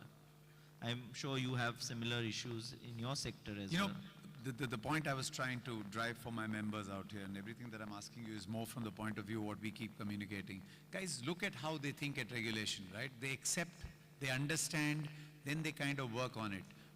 What generally is, unfortunately, our earlier reaction is to be, oh, one more regulation, this is unbelievable, government should be told, spoken to.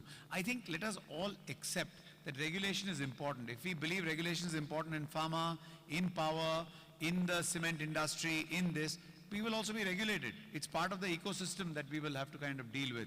So I guess the point I'm trying to drive across, and you can say yes or no, is there an acceptance of the regulation for the betterment of the business, and how does your mindset, how is the company or your industry's mindset towards these? Do you all rally together and say, we'll have to go to the government and change it, or do you all say, it's acceptable, let's work towards that? What? No, I think in any regulation that the government comes out with, there is normally a consultation process that the government runs. In all of our sectors, even in the pharma sector, we have industry body called the IPA. In the power sector, we have an industry body. In the gas sector, we have an industry body. And for every regulation or a draft regulation that the government comes out with, we as an industry go to the government, interact with them. I'm sure, like you mentioned earlier, Credai does that as well. We go to the government, interact with them, give them our suggestions, explain them our point of view. We don't accept the regulation as it comes because it is a consultative process, and I think the government also sees it as that.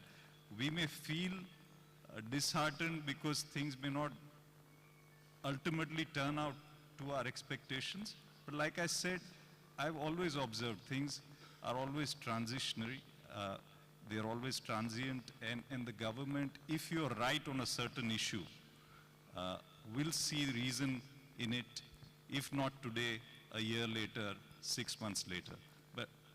And at times you have to suffer the pain for the time duration that it takes the government to realize what is wrong and what needs to be fixed. We have a similar consultative process, and we're fortunate that Credai is now called upon by the government every time they're looking at doing something new, and we keep on inviting suggestions from you all. So please feel free to kind of give suggestions. Don't just give laments, give actual suggestions as to what really needs to be done. Sharvil, you want to add anything to that? So I would I'll give an example, and this, we all have, while we're regulated by India because of global supply, we're regulated by other regulators as well, the US FDA and others, right? So we obviously had an audit for one of our facilities. It went through not so good. The audit was bad. We got penalized for it. And I think the learning came in two things, and this is the learning that came from our chairman, that first thing he did said, let's not argue saying we didn't do anything wrong. Let's first accept, because if we don't accept, we'll not improve. So I think that is the first thing, that we cannot always be saying that we were right and the regulators were wrong. So first is the acceptance that one needs to do, because only then can one improve. And the second is, then if you are able to do that, then your people will be with you in terms of that improvement. So I think it's very, very important that some of these things are not in our control. Regulations are such that it's not that we are the only company that gets affected, but it's important how do you accept it, how do you overcome it by improving whichever way the government expects or the regulator expects. Thanks for that. Guys, there's one business that touches every part of everyone's life, and that is real estate. Do you agree? I mean, from the time the home you live in, the office you go to, the factories you build, whether you do it yourself or not, it's real estate, right? What are your views on real estate? You have another view? No, you agree? You don't agree? I'm sure medicine is also very essential for you as well. Medicines you don't need on a regular basis. A home you need every day. Come on, guys. Don't clap for that. I would say that power home you can is inherit. essential. I don't think you can inherit a medicine. Okay. Power also touches people, medicines also touch people, but real estate touches you every step of the way. What is your, let's put it this way, view on the real estate developers across the country? One, and two is, what would be the one or two things that you would like to tell us? I mean, be prescriptive. Just go out there and say, guys, do this. Whoever wants to go first, he usually waits for you to... No, sorry. So, I think I quite like the growth acronym that you explained. Thank you. I think it's very relevant for your industry. But I'm not an expert at real estate, so let me just give you some general prescriptive suggestions. Investor views. Sorry? People want to invest in real Yes. estate views. So I think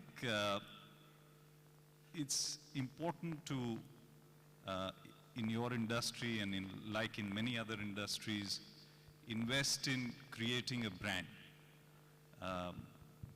It's important to never let your customers lose faith in you. Be customer focused. Give them what you promised them, deliver them what you promised them. I think it's very important to live up to the expectations of customers. Thirdly, I think it's important to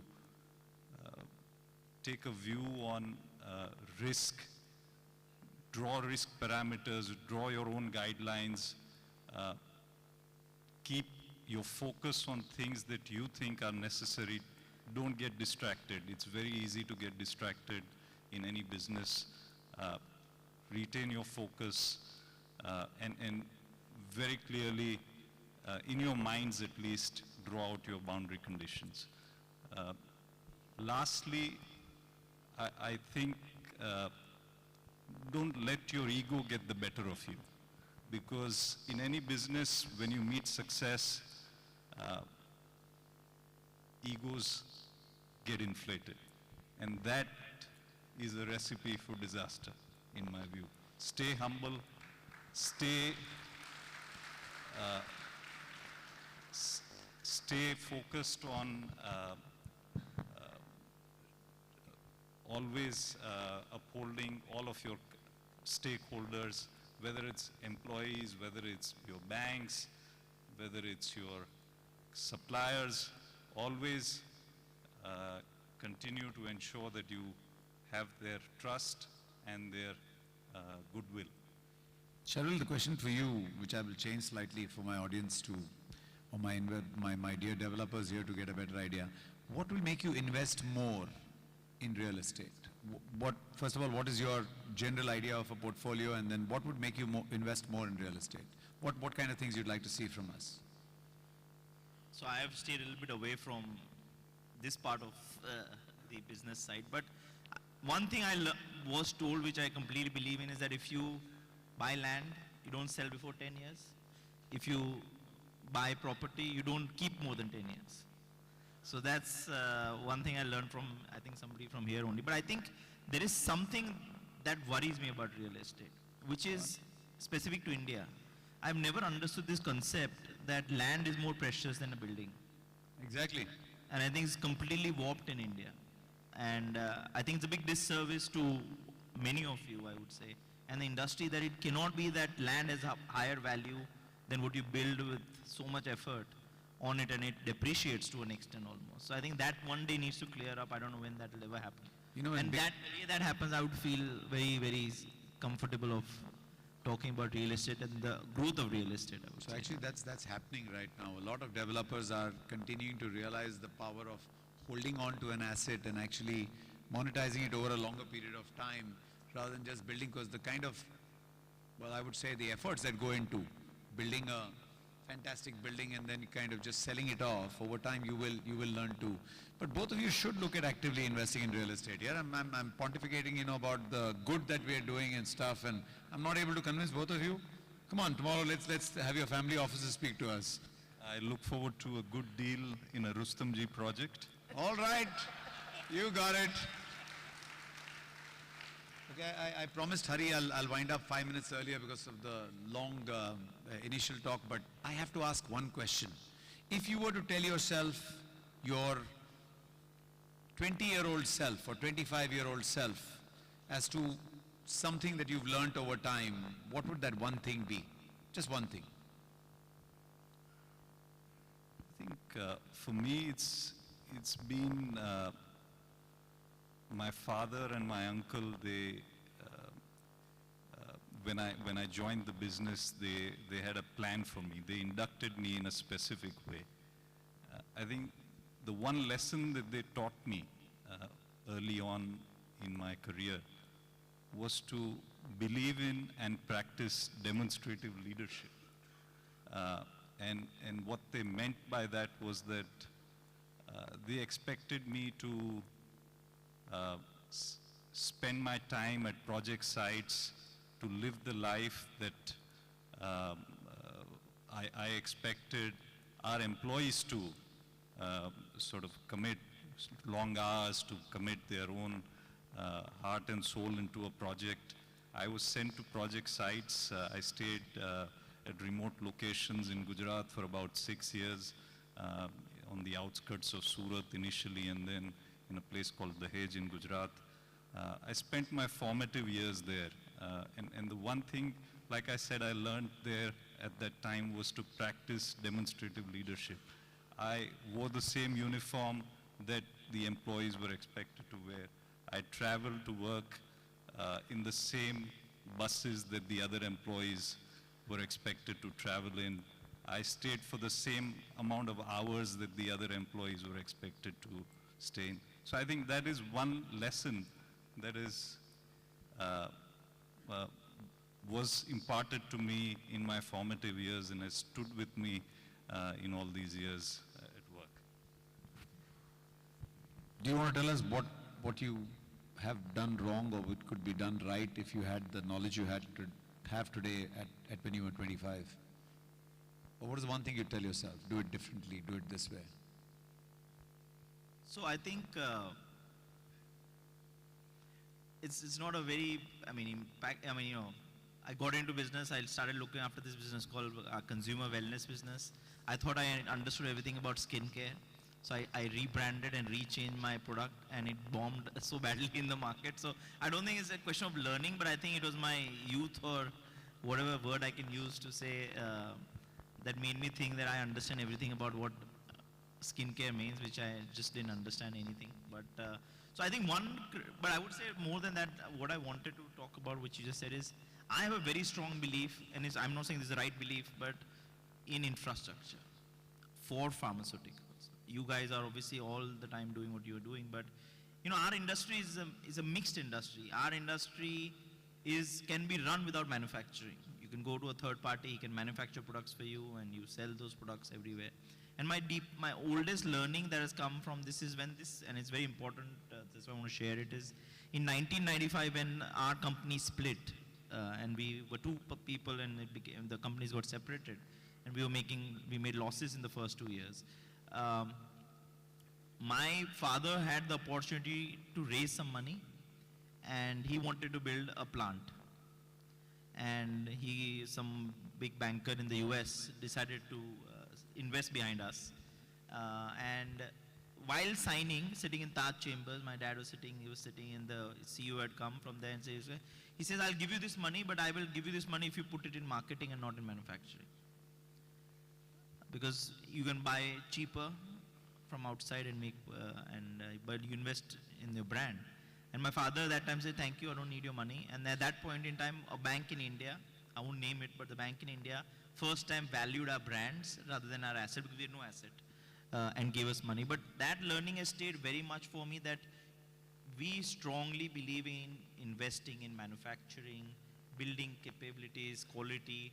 And the biggest learning I got recently is when we all suffered from COVID, and we as a company were producing remdesivir.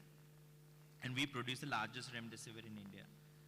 And obviously the cheapest, but that's not important. But what was more important, because we had the infrastructure to have 7 plants manufacture a lyophilized product, we were able to cater to all the requirements that the government wanted, and we never defaulted in any requirement. So I think there's a lot of intrinsic value in creating infrastructure, creating assets, building assets, and I think it can go a long way. Short term, it may never look good, but long term, I think it is a great value creation for us.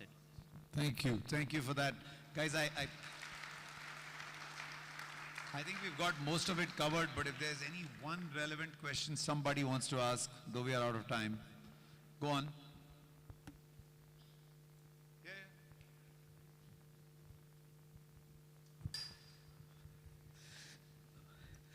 I'm lucky to have seen both your older generation work, and I really admire them. But I have not a question. I wish to seek your very short views on CSR by large corporates. Should it ever go to the higher education, which most corporates in India have not really invested on? If you see the largest universities where you guys also studied, were funded by the families keeping 100 years vision. Do you think that's very relevant for us to become a real developed nation? Your views, please. Thank you.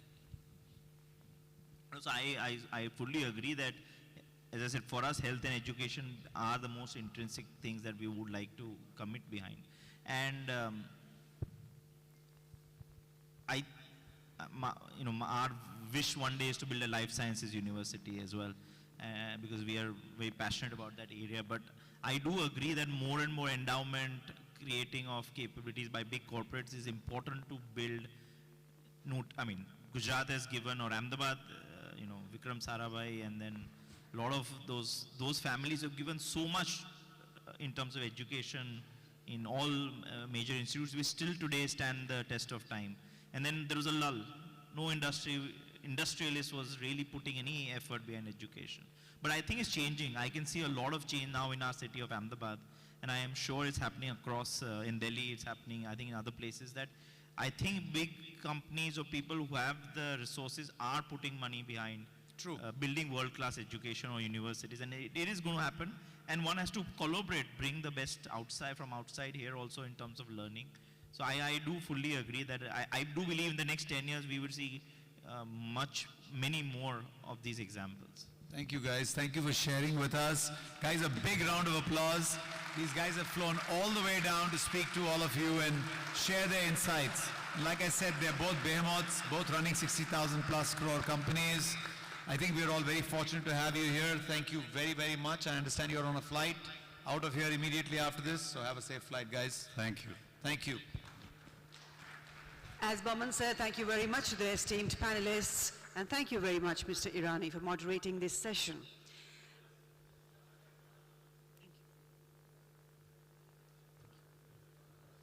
Ladies and gentlemen, please put your hands together and thank our Powered By sponsor, ICICI Bank.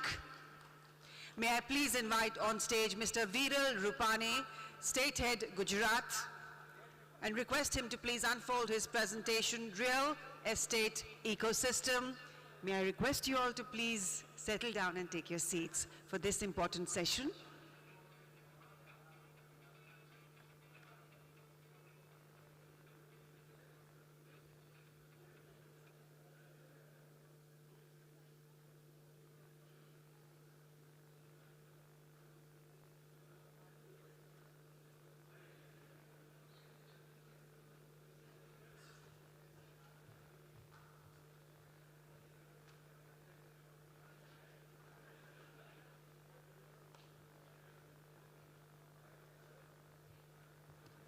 How do I, Obviously, can I ask somebody to? नहीं मैं Excuse me, hello.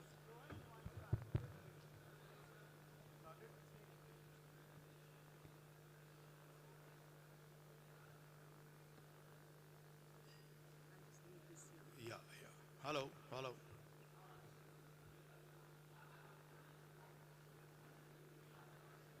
Hello.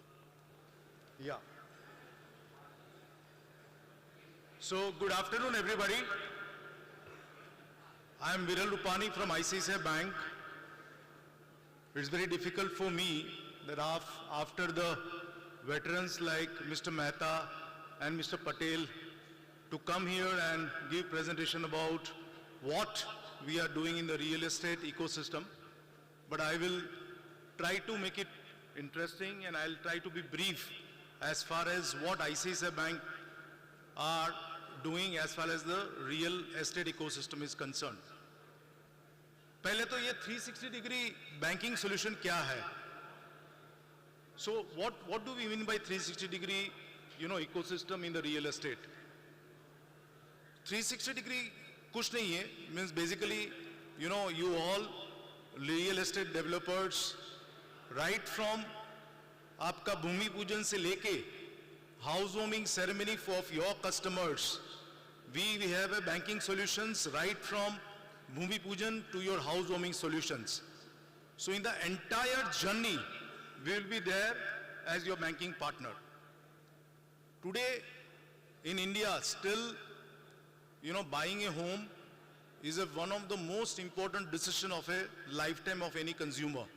I think most 80-85% of the consumers, they buy home, only once in a lifetime. So for them, it is a very, very big event.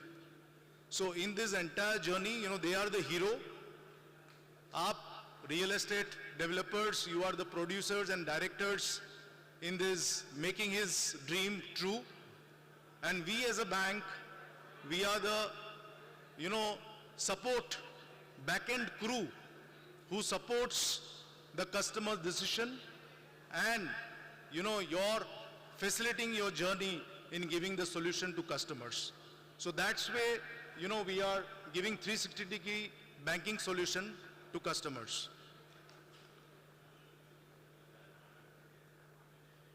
पहले start करने से पहले मैं आपको बता दूं, ICICI Bank, we are the second largest financial conglomerate in India. We have a bank, we are ICICI Bank AMC, we have ICICI Direct, we have ICICI Venture, we have ICICI Lombard. So in nutshell, I think all your financial needs we can cater to. So we are one-stop solution for all the banking needs of yourself as well as your consumers, which are home buyers. To start with, I think yesterday the director from Reliance also mentioned that what is good for the country, it is good for the Reliance. Even the Credai has the same motto. What is good for the country, it is good for Credai. And the same way we echo the same philosophy that what is good for the country, what is good for environment, what is good for socially, I think is good for the bank. So I'll touch upon only 2 points as far as on our ESG endeavor what we are doing. In terms of environment, I think across India, हम लोगों ने करीबन 160 district को adopt किया है जहां we spend a lot of money on water conservation. To give an example, like Vidarbha, where the maximum farmer suicide happens. So we have adopted that as a district, and we are doing a lot of work with the government of Maharashtra that how we can restore the water level in that particular district. So we are associated with some 400, talukas and districts where we are working as far as the water conservation is concerned. The next thing I want to touch upon on health. I think socially, health and the skill, these are the 2 important parameters for us. So on the health front, I am very happy to share with all of you, and with all the modesty I am sharing that ICICI Group, we have committed that we will spend almost 1,200 crore of Indian rupee as far as the cancer issue is concerned. So we have committed to Tata Memorial, and we are giving 1,200 crores we have committed from ICICI Bank Group to Tata Memorial. We are associated with almost 400 hospitals in and around the country where a major hospital is established in a vicinity of 100 kilometers. So those hospitals where in the backward area of India, in a far-flung area in the northeast, in Jharkhand, in Bihar, so those places we are associated with 400 hospitals where we are supporting them and we are helping them how we can help them in giving the medical help to the economically backward people. So that's so I will not touch upon everything. So these are the 2 points we are doing on the environment front, and we are doing on the health and the skilling. The another thing, we have 18 skill centers across India where we give training to almost 2,400 people from backward communities, backward, economically backward people, and we have integrated with the industry. So after giving free of cost skilling, and then we backward them with the industry to give them a job. So per year, I think we are 5,400, youth we give the skilling, and I think Mr. Irani also spoke about that they also spend a lot of time and energy on the skilling of the laborers. So I think similar kind of work ICICI Bank is doing. Just to give you, as far as, with all modesty I'm saying, ICICI Bank, I think I'll not touch upon numbers. Last year we did around 32,000 crores of PAT. But what is more important is, after COVID, I think we have spent a lot of time on technology. Means in fact, if you ask what is our strategy, I think I will give in one line that technology is our strategy. We spend a lot of money, a lot of investment on technology so that we can give convenience to the customers, and second, give a frictionless experience to all the processes as far as builder lobby is concerned and as far as your customers are concerned. So we have entire, stack for the real estate ecosystem. I will not go detail into that. I'll just focus on RERA.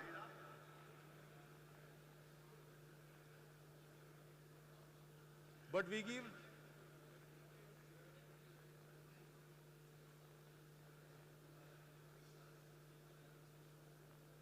so on the RERA, I think I'm very, very happy to share here.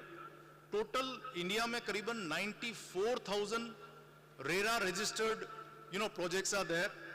And I'm happy to share with you that ICICI Bank, we have around almost 11% market share in terms of RERA account. That means why, on the RERA front, we are slightly better off, because we give operation efficiency as far as the RERA is concerned.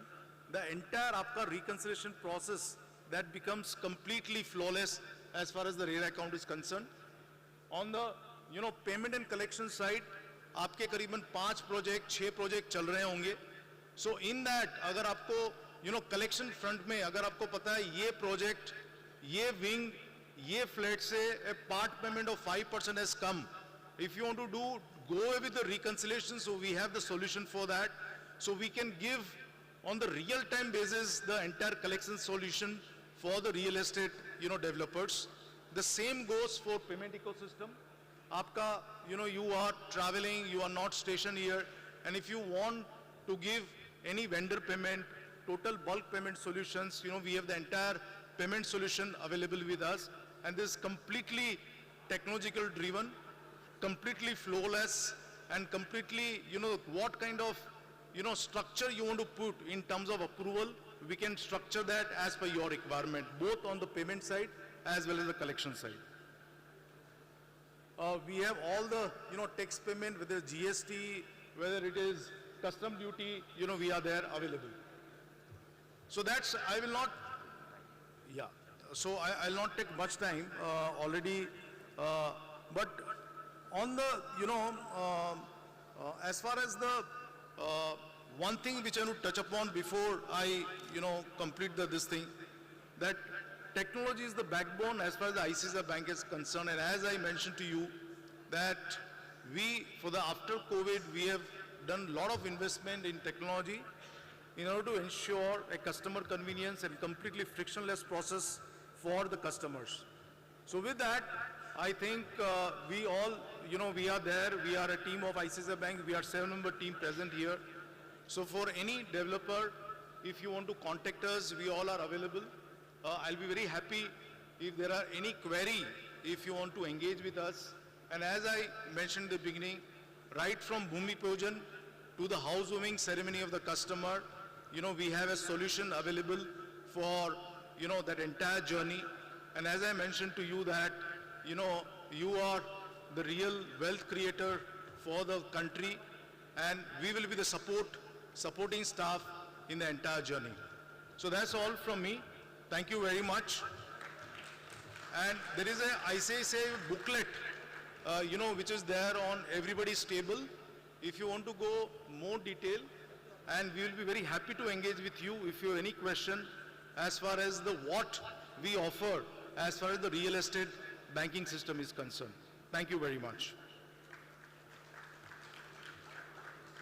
I know it is a very less time and I am unable to cover a lot of things, but as I mentioned to you, we work with all the, Credai chapters of each district, right from, Howrah to Bombay, Delhi, everywhere.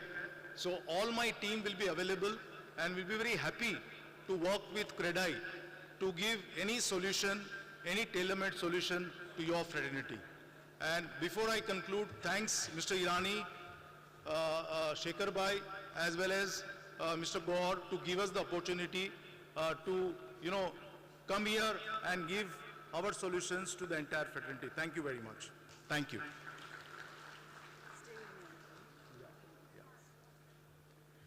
Thank you for your presentation. Please stay with me on stage for the launch of this card. For introducing it to all of you, dear delegates, may I invite on stage Mr. Manoj Gaur, Mr. Boman Irani, and Mr. Shekhar Patel.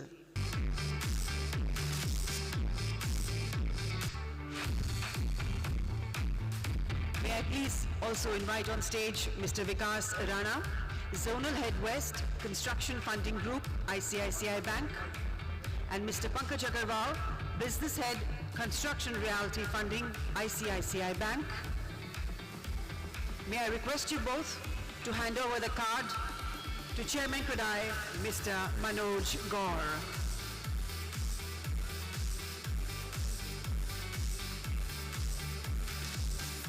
We are launching a new card. So in that light, we want to present all the three dignitaries our, the newly launched card from ICICI Bank. It is a one of its kind. I would request, all of you to go through the features of that. It is designed for basically from the convenience point of view, from the lifestyle point of view. So I would request my colleague Pankaj and Vikas to hand over the card to Mr. Gaur.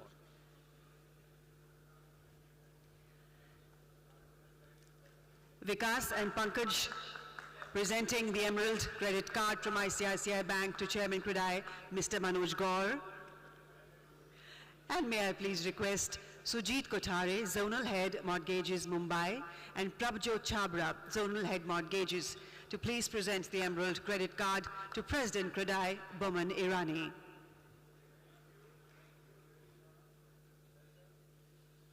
It's time to be in the leagues of elites with Uber and exclusive ICICI Bank Emerald Private Metal Credit Card.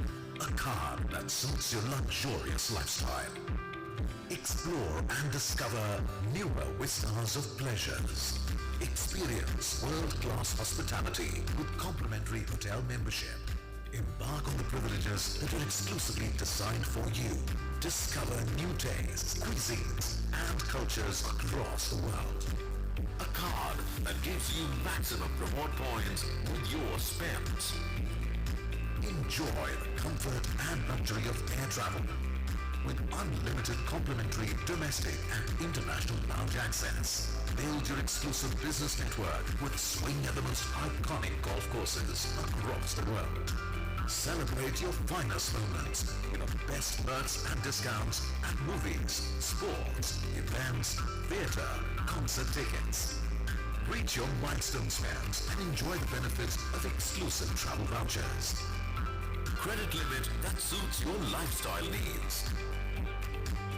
Experience worry-free travel with last-minute cancellations on air travel and hotel bookings.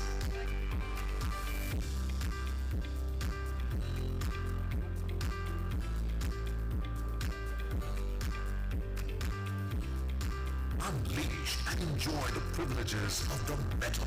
With iMobile Pay app, get complete control of your car. Level up your luxury quotient with ICICI Bank Emerald Private Metal Credit Card.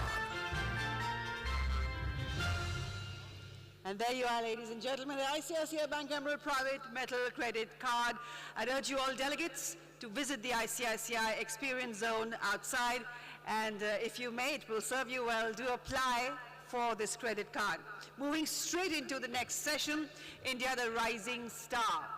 Well, the Indian economy grew at a 7.5% in 22-23. RBI says it's going to hit a mark of 7.5% in 23-24 in terms of GDP. India indeed is a rising star, an economy that will surpass the economies of Japan and Germany to become the third largest in the world.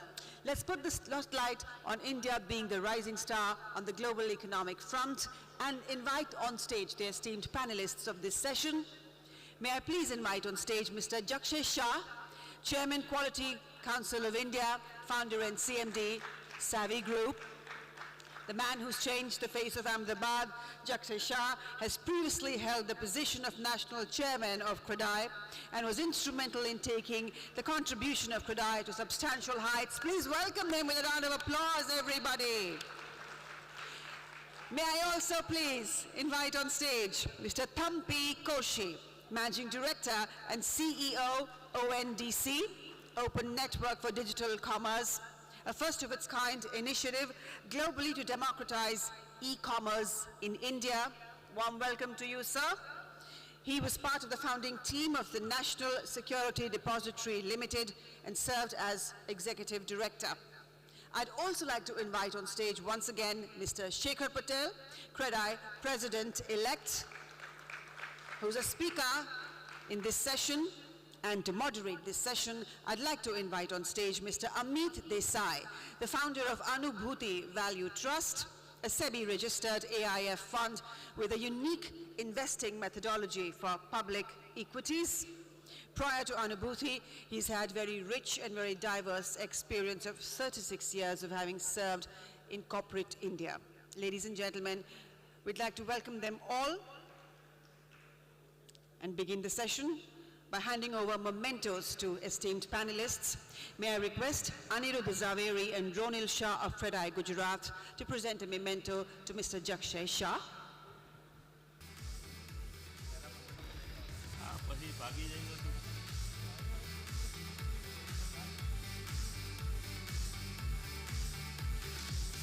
May I please request Ram Reddy sir and Pranjal Patel to present a memento to Mr. Thampi Koshi.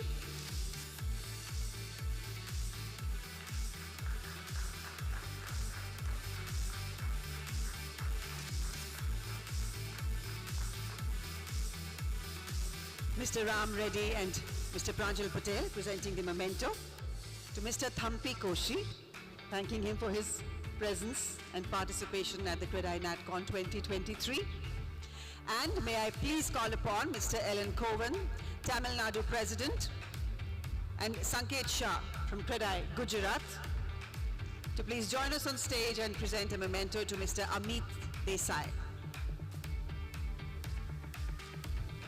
Thank you. Thank you.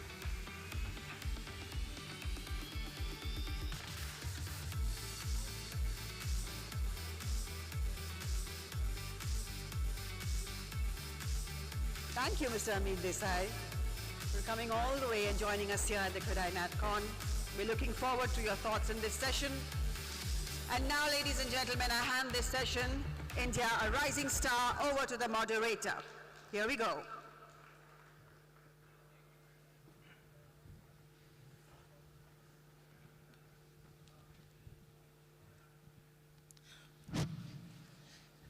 Two challenges which makes this less enviable for me.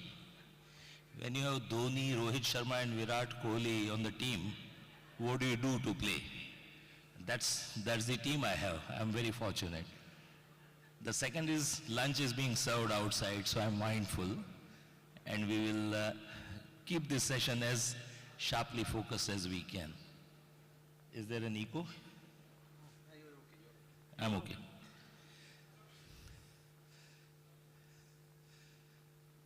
Okay, can we start?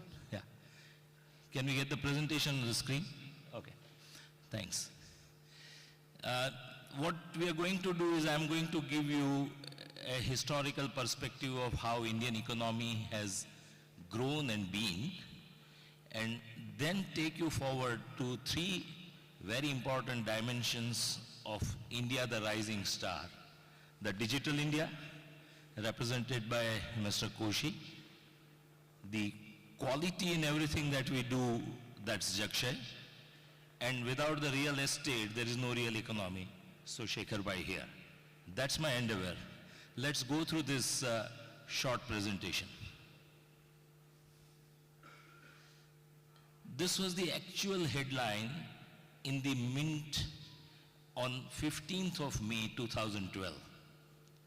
What's special about this? Some of the headlines that you get to read now, they resonate, if not are identical to what you read in May of 2012. What's the big difference? The big difference is BSE Sensex was 16,000 then. Today Nifty is 19,000 plus. More importantly, Indian GDP was 1.8 trillion. Today it's well past 3.5 trillion. So the point I'm trying to make is India has withered through many a crisis. The crude that day, by the way, was $105 a barrel. Today it saw 96 as a high and then went down to 86. So the point I'm trying to make here is India withers through the storm, goes forward, and that is the foundation, friends, for India to become a rising star. Let's go further. As a student of history of economics that I have tried to learn, look at how the four largest economies today, US, China, Germany, and India have done since 1970. And we were a very, very small economy, just $60 billion then. And our growth rate has been nearly 8% CAGR. So is that impressive? Yes. What is more impressive is US, which was $1 trillion at that point of time, has continued to clock 6.3% CAGR. That means this milestones that we talk about, that I have arrived to 5 trillion and I'll arrive to 10 trillion, is in real life an unending, a continuous journey, and we can't really sit on our laurels, and therefore every time we'll have to reinvent ourselves the way we are reinventing ourselves as an economy now. Let's go further. This is something that some of us may not like to see, but this is very, very important to know that in 1978, India and China were just neck to neck. $137 billion, $150 billion. The compounding that China has done is just about 4% more than what India has clocked over such a long period. And that is because China has done execution of its projects, urbanization, financial system, manufacturing, with a kind of passion and precision that has given it the second largest economy tag today. And therefore, just as I said earlier, that execution will continue to be the challenge for India. The governments will help, the environments will help, and who does the execution? The entrepreneurs and the business leaders. So their challenges will always continue. What you, ladies and gentlemen, are doing in your business will continue to be demanded of more and more if we have to grow as a nation. Next, please. Here comes the intricate aspect of what constitutes an economy. And I have put a 20-year perspective here. If you see percentage of GDP in US, services has remained key and industry has declined. For Germany, while the economy has grown very well, their focus on industry, the manufacturing, has continued to grow, and therefore what used to be 30% of their GDP, manufacturing, is now 36%. That tells us how Germany is an exception amidst the European crisis that we keep hearing and talking about all the time. So I think focus on manufacturing cannot be wished away. Look at us as India. Our services share has remained from 50% to 40%, nearly 48%, nearly the same.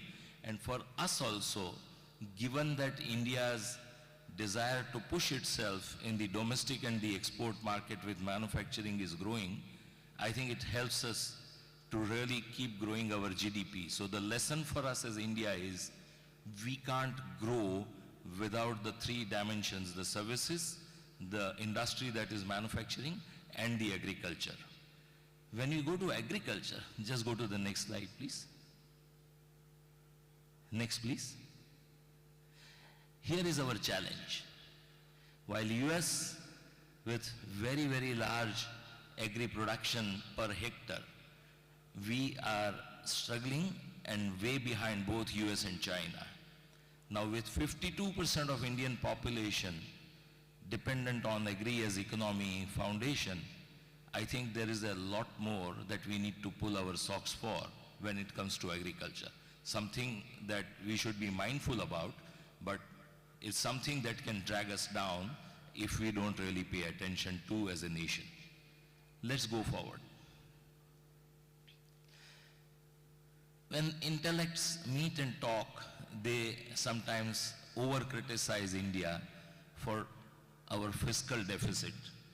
And that is where our present government has done a phenomenal job of doing our fiscal management so well. And I'm bringing this up just to tell you that our fiscal management is really in a place where country doesn't have really to worry about it.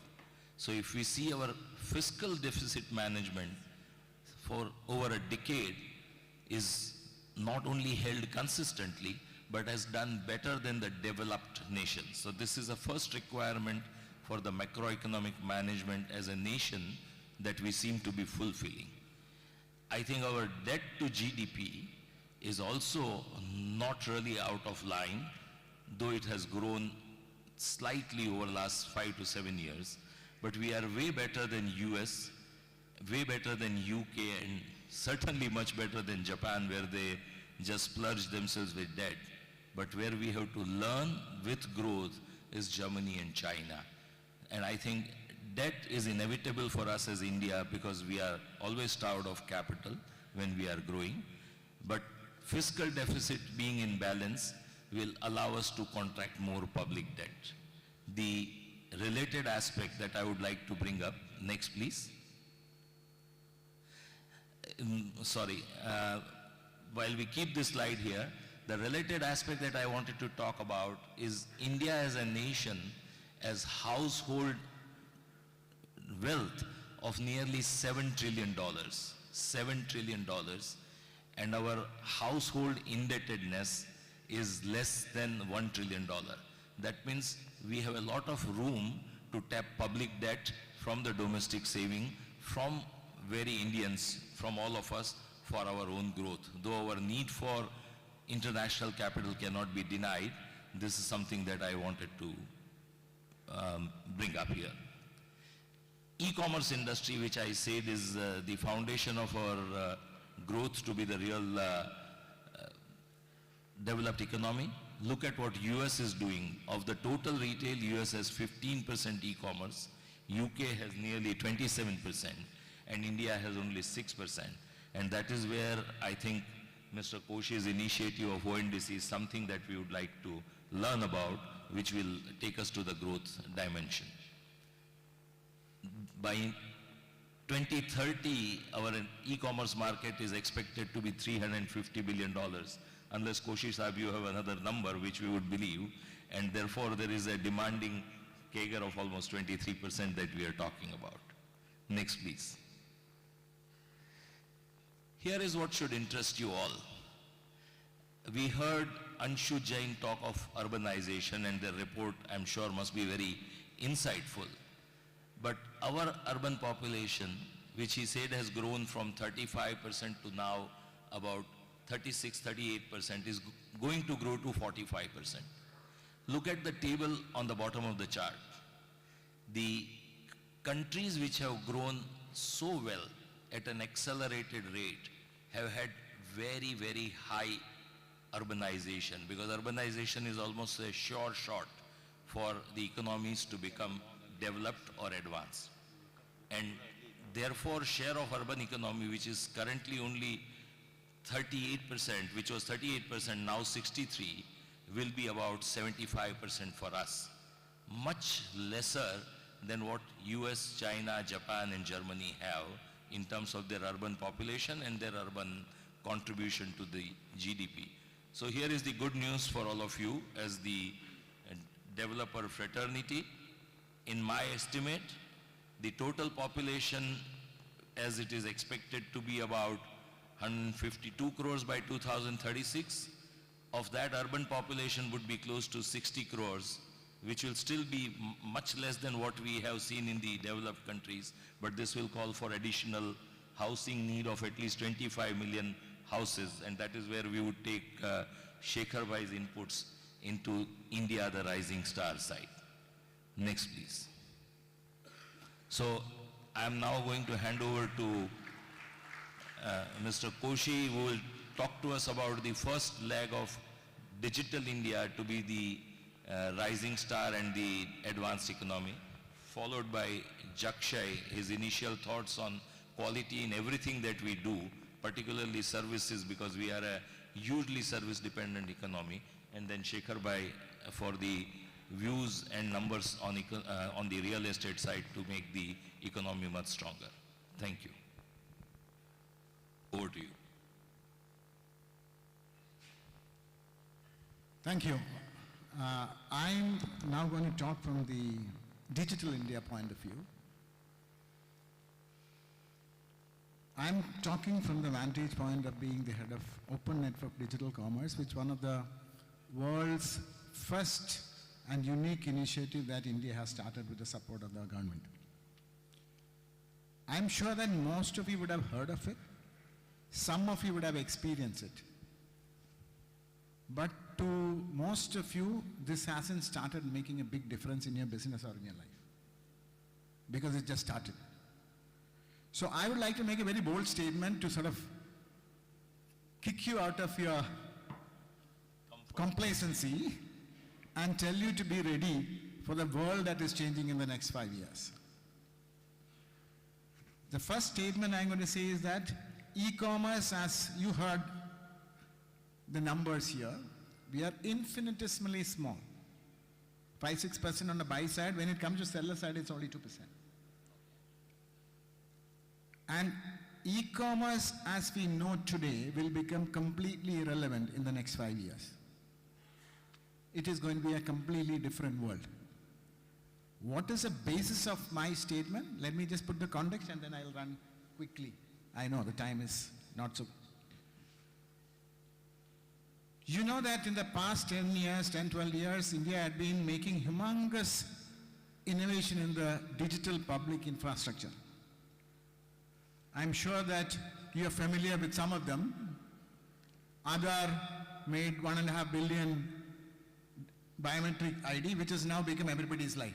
I remember I was a part of the team which was implementing that. I remember 10 years ago, he said, it's not going to work. We are not going to make it. Because at that time, the largest biometric database in the world was only 10 crore, and that was in US, and we are talking about 100 crore. But it became a reality. Then the Janthan account, we had very low banking penetration. Today, it has changed. 52 crore of banking account got opened in the last few years. And that became the foundation on which the DBT has happened.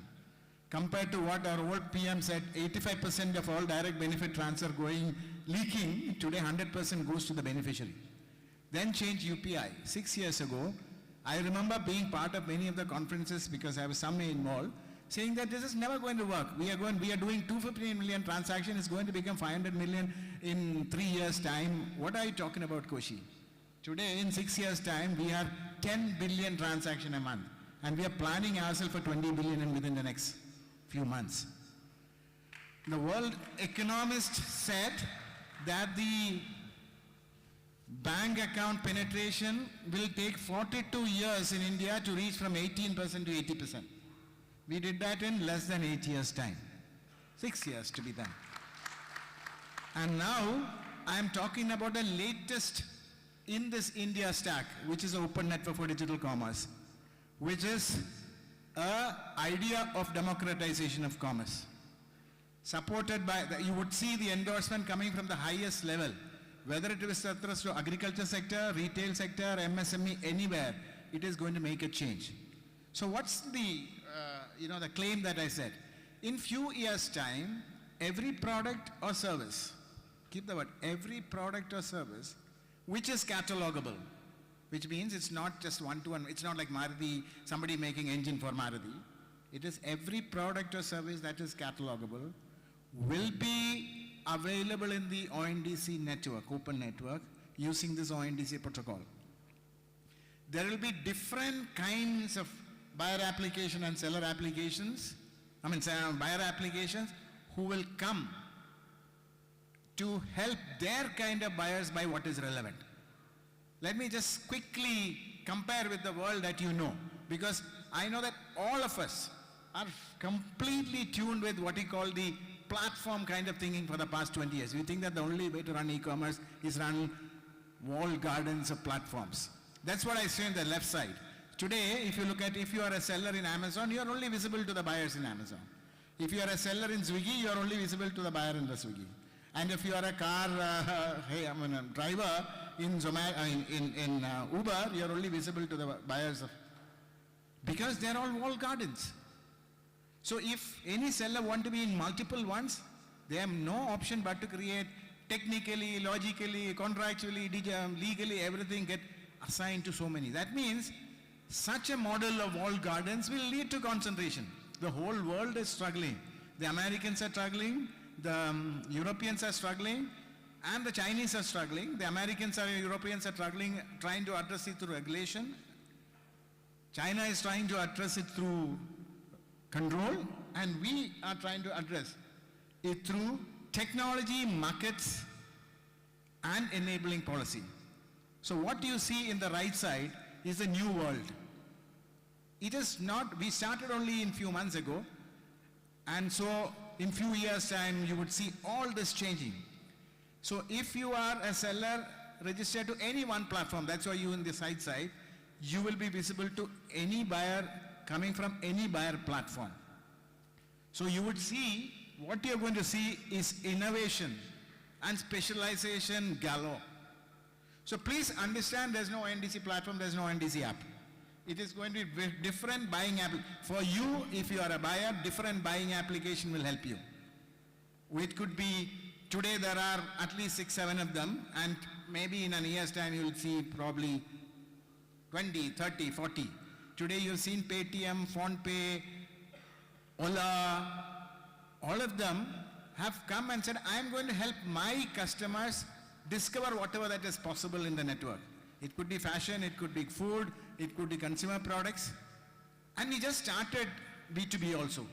So it is just a population size program like this, which has started 6 months ago, have got fantastic tractions. You see in January, we had,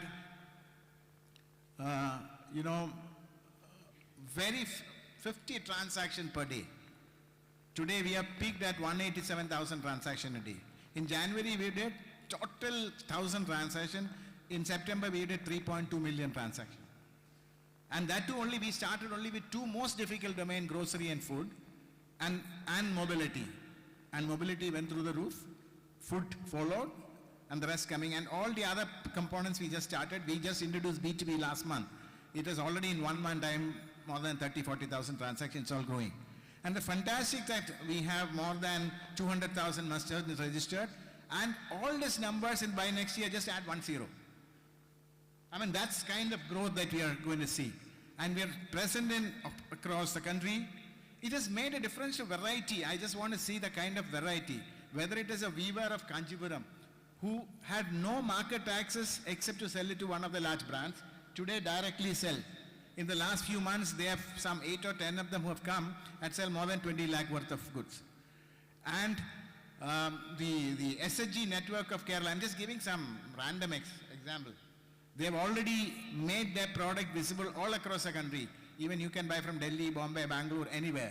They have already made more than 1,200 orders. SHG is a women's self-help group. Look at the auto driver who says that my monthly income had tripled. That's the kind of thing. So what is it is going? It is bringing together commerce, logistics, and finance, all coming together to transform. And if I just, I mean, like always, you know, if somebody is endorsing, you feel nicer. Analyst said it's going to be an 80 billion economy. The McKinsey report, it's available on, you know, these things are all available in public. They said it is going to make a humongous, they have done a very detailed study on industry-wise impact, 3 to 4 times of potential growth. So, you know, I know that you may want to have questions. So what we are saying that this is going to be the foundation on which we are aspiring for the 10 trillion economy. And all this is not possible without our faith in quality. So that's why I'm so nice to have Jakshay sitting next to me. So he's promised me that he'll ensure quality certification for every business in this country. Thank you, Jakshay, and over to you.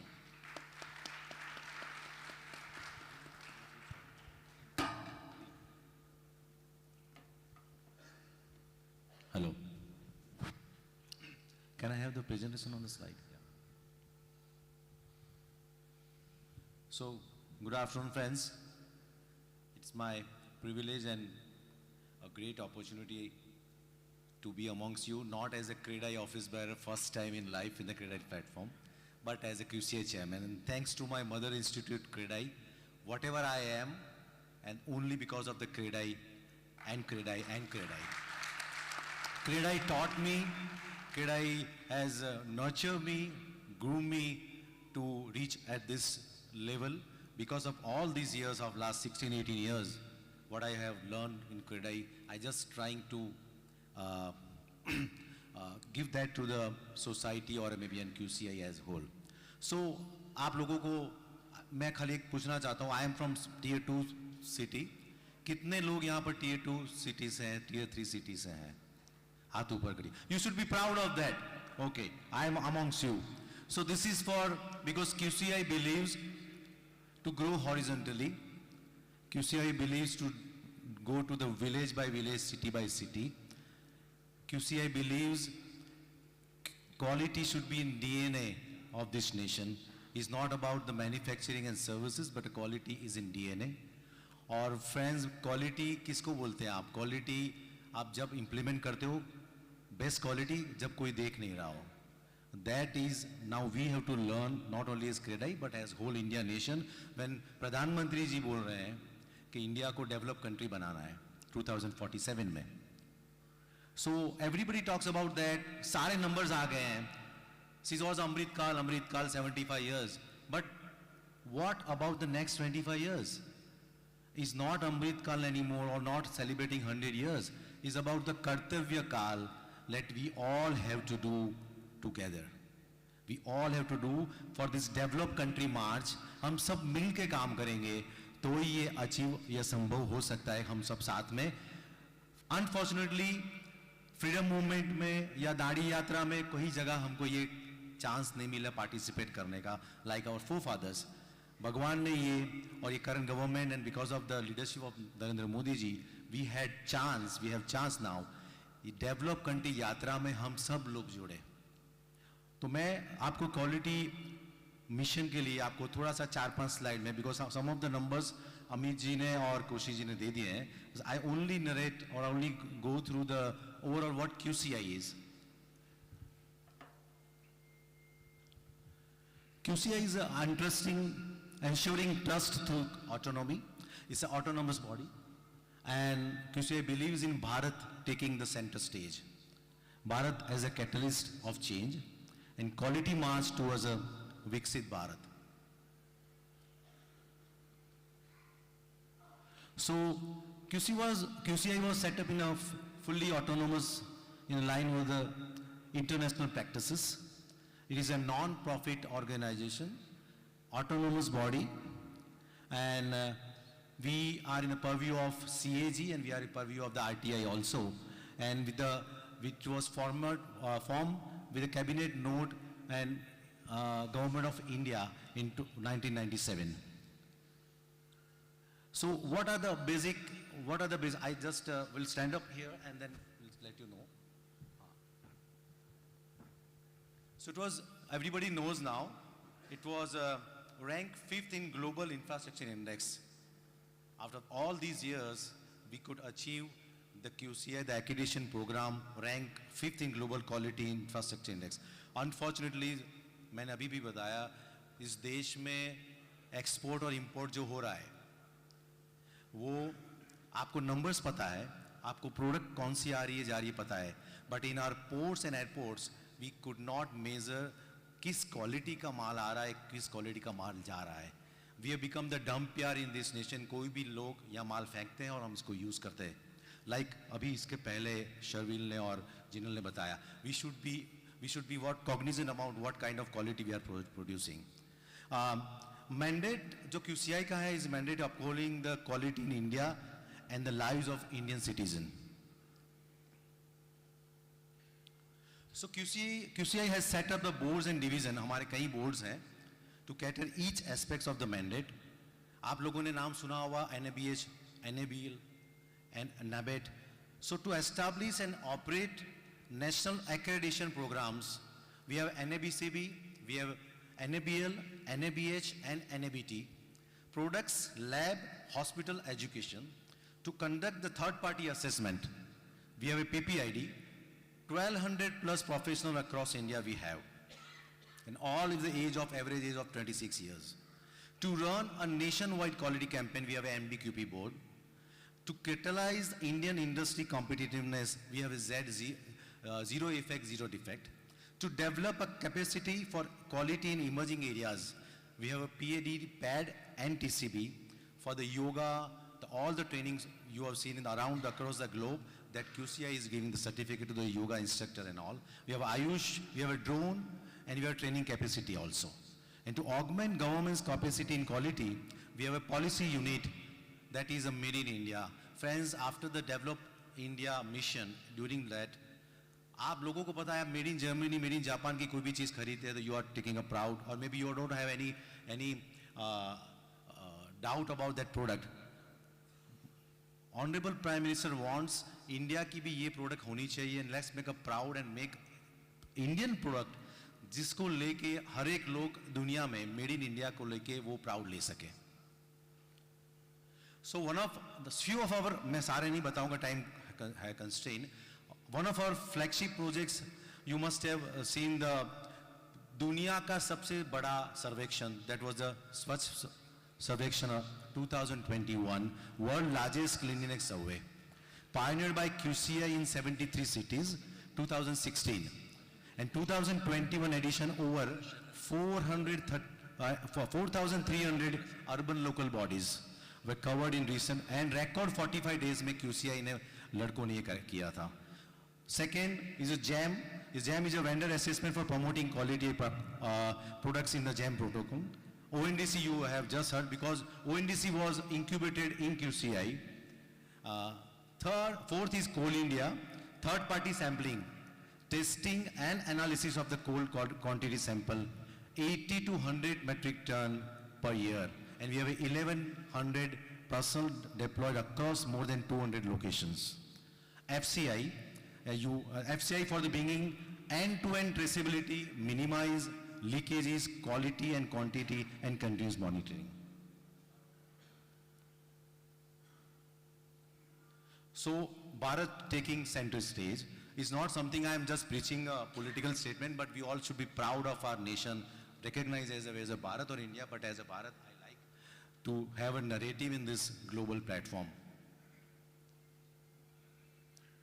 So I'll not go through the numbers because Amit ji and Koshid, you are told about this.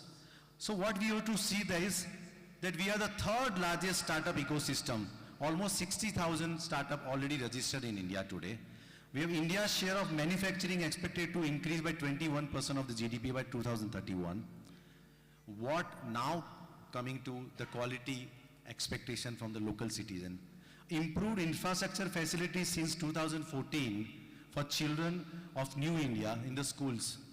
Hand wash facility, medical checkup, electricity, library.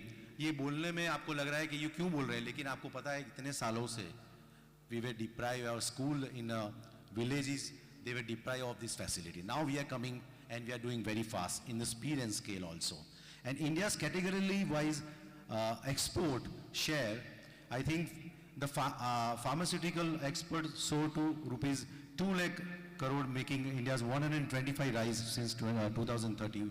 I think the leaders are here, they will agree also. So I am just relating the growth numbers, India shining number, and what we required for the quality. So growing 8% over the next 25 years, India has opportunity to grow by 7x. But what important is ensuring quality at every step is pivotal. Only then you can grow, translate into sustainable development and real benefits. India's middle class, ये सबसे जरूरी है हमको जानने के लिए, is their ability to spend would be a key driver growth. And financial year 2032, consumption will have a 58% share of India's GDP. That means they will expect quality in every product. So with a surge of consumption expenditure, we'll have to maintain the quality. And share of India's working age population, this is very important. Working age population, total population will reach to highest level, close to 70% by 2030. So with such a significant portion, India's population entering the working age, quality education and skilling is not an option, but it's very critical. I think you have gone through this presentation, Amit ji, you must have, the research and innovation we require, that's Sharvil told us, becoming a global medical hub, world-class quality manufacturing capacities, and state-of-the-art physical and digital infrastructure we need to make. So what we are doing in last is almost a year, I become a Quality Council India chairman. And first of all, I was told that QCI mein aap chairman ho rahe ho, then I Googled it, what is the full form of the QCI? Because everybody, this is a 25-year-old association, autonomous body. And I have a great legacy. The first chairman was Ratan Tata and Mr. Amitabh Kant and Adil Zainul Bhai. So that's a great legacy and responsibility. Constitutionally, Honorable PM appoints. So itna main dar gaya that, to be very frank, I was feeling like a small fish in a big ocean. तो तब से मैं खाली पढ़ रहा हूँ और कुछ नहीं कर रहा हूँ 10 महीने से, लेकिन trying to kind of percolate the quality at the grassroots level. So out of that, the first thing we are doing is Sarpanch Samvad. Friends, आज के इंडिया में there are 250,000 sarpanches and each sarpanch 10 से 15 गांव है. So that means the population is 60 to 70 crore. What we are trying at QCI, we have a common platform app for the sarpanch that not only preach but practice quality at grassroots level, cleanliness, skilling, or maybe education, the grassroots, Anganwadi mein, dropout ratio mein. We have a Gunavata Sankalp quality. So we are working with the state governments. We are working with the state government, we are working with the Orissa, Uttar Pradesh, Maharashtra. Last month we have a MOU with the Maharashtra government to deal with their public grievances, because we are working with the 60 ministries with the DRPG also. And we are also assessing PM's grievances, common citizen grievances also. The same thing we are doing with the Maharashtra government also. Many states, we are guiding them for the restructuring, digitization, relayering. Orissa, Andhra Pradesh, even the UP में काफी infrastructure काम जो हो रहा है, buildings, infrastructure, public buildings में, we are checking up the quality there also. And Industry Connect, one of the many industry, यहाँ पर काफी लोग बैठे हैं, इनके साथ भी we are direct, because industry के साथ काफी vendor जुड़े हुए हैं. One of them is Maruti Suzuki, we are working with them. So now, what Credai can do? Because my heart and soul with the Credai, here is a chance, आप सब लोग जोड़ सकते हैं. And thanks to Jitu Bhai, he is leading Credai Nasik chapter. We have more than 230 chapters. I invite you to join in this movement. Nasik में हमने क्या किया? We have a Nasik Municipal Corporation Implementation Authority. QCI is a strategic partner, knowledge support. Credai is leading design and operation support for the quality in the city. And Nashik citizen forum है हमारे साथ, श्री रामकृष्ण आरोग्य संसाधन है, and local NGOs, करीब 40 association है। हम city को क्या हेल्प कर सकते हैं? आपकी स्मार्ट सिटी जो, because we are also assessing 100 smart city in India, we are also doing a Nal Se Jal programme, we are also doing with the law and order all the DGs of India, we are assessing them, helping them for the law and order assessment in the different state. तो हम क्या करना चाहते हैं? This is pro bono. QCI is not charging anything. किसी भी city में cleanliness, skilling, even the anganwadi में education, ये सब के लिए आपके साथ काम करेंगे। आपको कहाँ का लेटर इंटरनेशन की जरूरत है? So there is no conflict between smart city and quality city. We are here, we are there to support you, to just put a cherry on icing. मैं आप सबको because मैंने देखा है Tier 2-3 सिटी में काफ़ी फायर है, aspiration ज़्यादा है, और is nothing to do with the main cities, ऐसा नहीं है, लेकिन वो लोग कुछ ज़्यादा एस्पिरेशन है, then I love to work with them also. So this is the first approach we are doing in the. Can we wrap it up in next 30 seconds? Yeah, I'm done. Thank you. So मैंने आपको बताया mission skilling, mission clean city and mission education.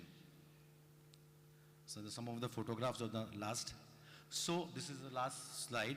मैंने आपको बताया we can from building homes brick by brick to creating a Viksit Bharat, one small dream at one time. It's quality march to become a developed country. Thank you. Can I request Shekhar bhai to talk about the real economy to become the real developed economy? Real estate numbers तो काफ़ी सारे लोगों को यहाँ पता ही है, पर फिर भी जो काफ़ी सालों से बात हो रही है कि कितने घर की ज़रूरत है। तो अमित भाई, आपके जो प्रेजेंटेशन में था 22.5 मिलियन होम्स, मेरे हिसाब से 7 करोड़ घर की ज़रूरत है नेक्स्ट 7 इयर्स में। जो आपका जो कैलकुलेशन है दैट इज़ बेस्ड ऑन कि लोग जो घर में पर जो कच्चे घर में रह रहे हैं वो पक्के घर में रहने जाएंगे, झोपड़पट्टी में रह रहे हैं वो पक्के घर में जाएंगे। तो हमारे लिए 7 करोड़ घर का मार्केट है नेक्स्ट 7 साल में। तो नीड है, अभी जो वांट है वो वांट क्रिएट हो रही है कि इंडिया की इकोनॉमी का ग्रोथ हो रहा है। जिस तरह से पहले 1 ट्रिलियन से 2 ट्रिलियन होने में 10 साल लगे, 2 से 3 ट्रिलियन होने में 5 साल लगे, 3 ट्रिलियन से अभी 4 ट्रिलियन, हर साल में $1 ट्रिलियन की इकोनॉमी इंप्रूव होने वाली इंडिया की। तो इंडिया 5 ट्रिलियन तो मेरे ख्याल से 2027-8 में क्रॉस कर लेगा। और काफ़ी उससे भी अभी जो प्रेजेंट किया गया है नंबर काफ़ी अच्छा करेंगे। और ये सब हो गया तो हमको तो कुछ करना ही नहीं है, हमको तो घर बनाते रहना है, बेचना रहना है। कोसी साहब कस्टमर के पैसे बचाएंगे, रिटेलर्स को पैसे कमाएंगे, तो वो सब पैसा कहाँ डालेंगे? हमारा भाई लोगों को ही देंगे ना पैसा। तो जो वांट थी, हमको नंबर्स पता थे, जिसको घर लेना था वो था, जरूरत थी, पर पैसा नहीं था। पर इंडिया के कंज्यूमर के पास आज पैसा आ रहा है, बॉटम लेवल तक एग्री कॉमोडिटी, एग्रीकल्चर इनकम से लेके बाकी सब इनकम जो हो रही है, उसके कारण हमारे कंज्यूमर के पास पैसा आ रहा है। तो उसको जो घर चाहिए था वो खरीदने की उसकी ताकत बन रही है। तो रिक्वायरमेंट थी पर पैसे की वजह से घर नहीं ले सकते थे, वो अभी आज सिनेरियो नहीं रहा है। तो पिछले 1-2 साल के आप नंबर देखें तो इंडिया का जो हाउसिंग नीड था वो bottom of the pyramid was larger, यानी 30 लाख रुपए का घर है, वो 50% घर में रिक्वायरमेंट वहीं पर थी 30 लाख के नीचे की। फिर 10% घर है वो 30 से 50 लाख, 50 लाख से 70 लाख। तो 90% तक के घर, जो 90% हाउसिंग सप्लाई की डिमांड थी, वो डिमांड 60-70 लाख तक पूरी हो जाती थी। पर लास्ट ईयर के आप नंबर देखो तो वो नंबर्स काफ़ी इम्प्रूव हो गए। वो 30 लाख तक के घर है वो 50% की जगह पे अभी आ गए 27%। और 50 लाख 30 लाख से 70 लाख का जो ब्रैकेट है that has improve from 20% to 35%, 38% in fact. तो एक जो माहौल बन रहा है, तो ऊपर के हिसाब से भी घर बनने चालू हो गए हैं। और पिछले 2 साल में हम देख रहे हैं हमारे सबका बिजनेस अच्छा चल रहा है कि नहीं भाई? कि अभी भी प्रॉब्लम्स है? पर माल बिकता है कि नहीं? तो क्यों ठंडे हैं सब? लंच चाहिए आई थिंक। तो अभी टाइम भी लंच का हो गया है और काफी सारा समय, तो जिस तरह से इंडिया ग्रो हो रहा है और जो नंबर्स की बात है, नंबर्स जीडीपी ग्रोथ में इंडिया का क्या, रियल एस्टेट का क्या असर रहेगा, वो सब मुझे बोला गया है बोलने के लिए, तो बोल देता हूँ। पर वो सबको पता है कि 7 to 8% जीडीपी में भाई जो हमारा कंट्रीब्यूशन है वो दिखता 7 to 8% है, पर इनडायरेक्टली वी आर कंट्रीब्यूटिंग और we are touching 50% of India GDP. 50 because we are largest consumer of 250 industries. They have their share of 1%, 2%, like steel industry. Steel industry has a share of 2% in the GDP. So we are their largest consumer. Bankers are here. So जो bank का जो share है GDP में, service industry का overall जो share है उसमें से बैंक का शेयर कुछ 20% के आसपास है sir, out of that service industry. तो बैंक का जो ओवरऑल शेयर है उसमें 20% शेयर रियल एस्टेट का है, consumer finance and real developer finance. तो 35 लाख करोड़ का रियल एस्टेट बुक है कंज्यूमर फाइनेंस का ही ओनली। तो उनके रिटेल फाइनेंस में 50% से ज्यादा हाउसिंग लोन्स होती है और that is most safe loans. तो वहां पर से 6% का जीडीपी इफेक्ट करता है रियल एस्टेट। तो ओवरऑल ये नंबर में मिलाते जाऊंगा तो हमारा contribution to GDP is 50%, direct and indirect not only 7 and 8%। We should be proud of you, all the developers, proud of अस।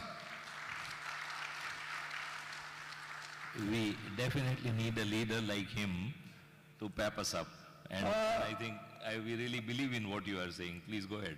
तो अभी जो नेक्स्ट इंडिया 2047 में डेवलप इकोनॉमी की जो बात चल रही है, जो डेवलप इकोनॉमी करने के लिए सबसे ज्यादा रिस्पॉन्सिबिलिटी हमारी रहेगी, क्योंकि ये जो नंबर 50% जीडीपी बोले वो तो एक बात है, पर दूसरी बात इसके कारण रियल एस्टेट की डिमांड नेक्स्ट 10-15 साल तक रुकने वाली है नहीं। काफी डिमांड रहेगी। जो 2-3 साल से मार्केट चल रहा है, काफी लोगों के क्वेश्चन होते हैं अभी कितना चलेगा मार्केट, कब रुकेगा, कैसा होगा। अभी 10-15 साल इंडिया में कुछ रुकने वाला नहीं है, सब चलने वाला है। फार्मा भी चलने वाला है, पावर भी चलने वाला है, रियल एस्टेट भी चलने वाला है। Everything will do good in India for next 15 years। So friends, आराम में समय कम बीता है और काम में ज्यादा बीता है। Thank you. So I'm going to take. On behalf of Koshi and ONDC, I request all of you, ONDC अभी जो फेस्टिवल सीजन आ रहा है आपका, Diwali, Navratri and all Christmas, I request कि ONDC नेटवर्क में ई गिफ्ट कार्ड्स, मैंने तो मेरे एम्प्लॉइज में और सब जगह QCM ने किया है। I request all of you कि ई गिफ्ट कार्ड्स आपके एम्प्लॉयज़ के लिए, पार्टनर्स के लिए, सेलिब्रेट के लिए आप करिए। It's called the vocal for globe. तो आप सबको मेरा रिक्वेस्ट, नम्र निवेदन है कि ये ONDC का ई गिफ्ट कार्ड आप जस्ट अपने एम्प्लॉय के लिए करवाइए। Thank you. Certainly. So we are just about coming to the close. I think we have a tremendous quality orientation building through QCI. Jakshay asked each of you chapters to start taking advantage the way Nashik has pioneered the idea. We have the counsels of Koshi Saab here, and you should utilize some time interacting with him and learn about that. Shekhar Bhai is an ever eternal optimist, just as I am, and therefore this was very, very encouraging. Shekhar Bhai, thank you for saying that. I would always like to conclude in one simple rule, that's called rule of 72. So rule of 72 tells you how soon something can get doubled. If you say I'm growing at 12%, you will double in 6 years. Currently, Indian economy, which is comprising of even agriculture, is doubling in less than 6 or 5 years. That means real estate industry should target itself to double every 3 to 4 years. And then what Baman was asking in terms of investing in real estate is not what you will have to ask for. I think people will come chasing your cold dates. Thank you. On that note, let's join for lunch. Thank you, esteemed panelists, for your participation, and thank you to the moderator. Ladies and gentlemen, it's time for lunch, a session that's called India a Rising Star led to your hunger rising. Aaye pet puja karte hain. Lunch is served in the pre-function area. May I please see you all back in your seats at 3 o'clock sharp, which is 30 minutes from now. We have a 30 minutes lunch break only, please, because we're trying to catch up time that we lost in the morning. So please be back in your seats in 30 minutes from now. And of course, please do enjoy your lunch. Thank you.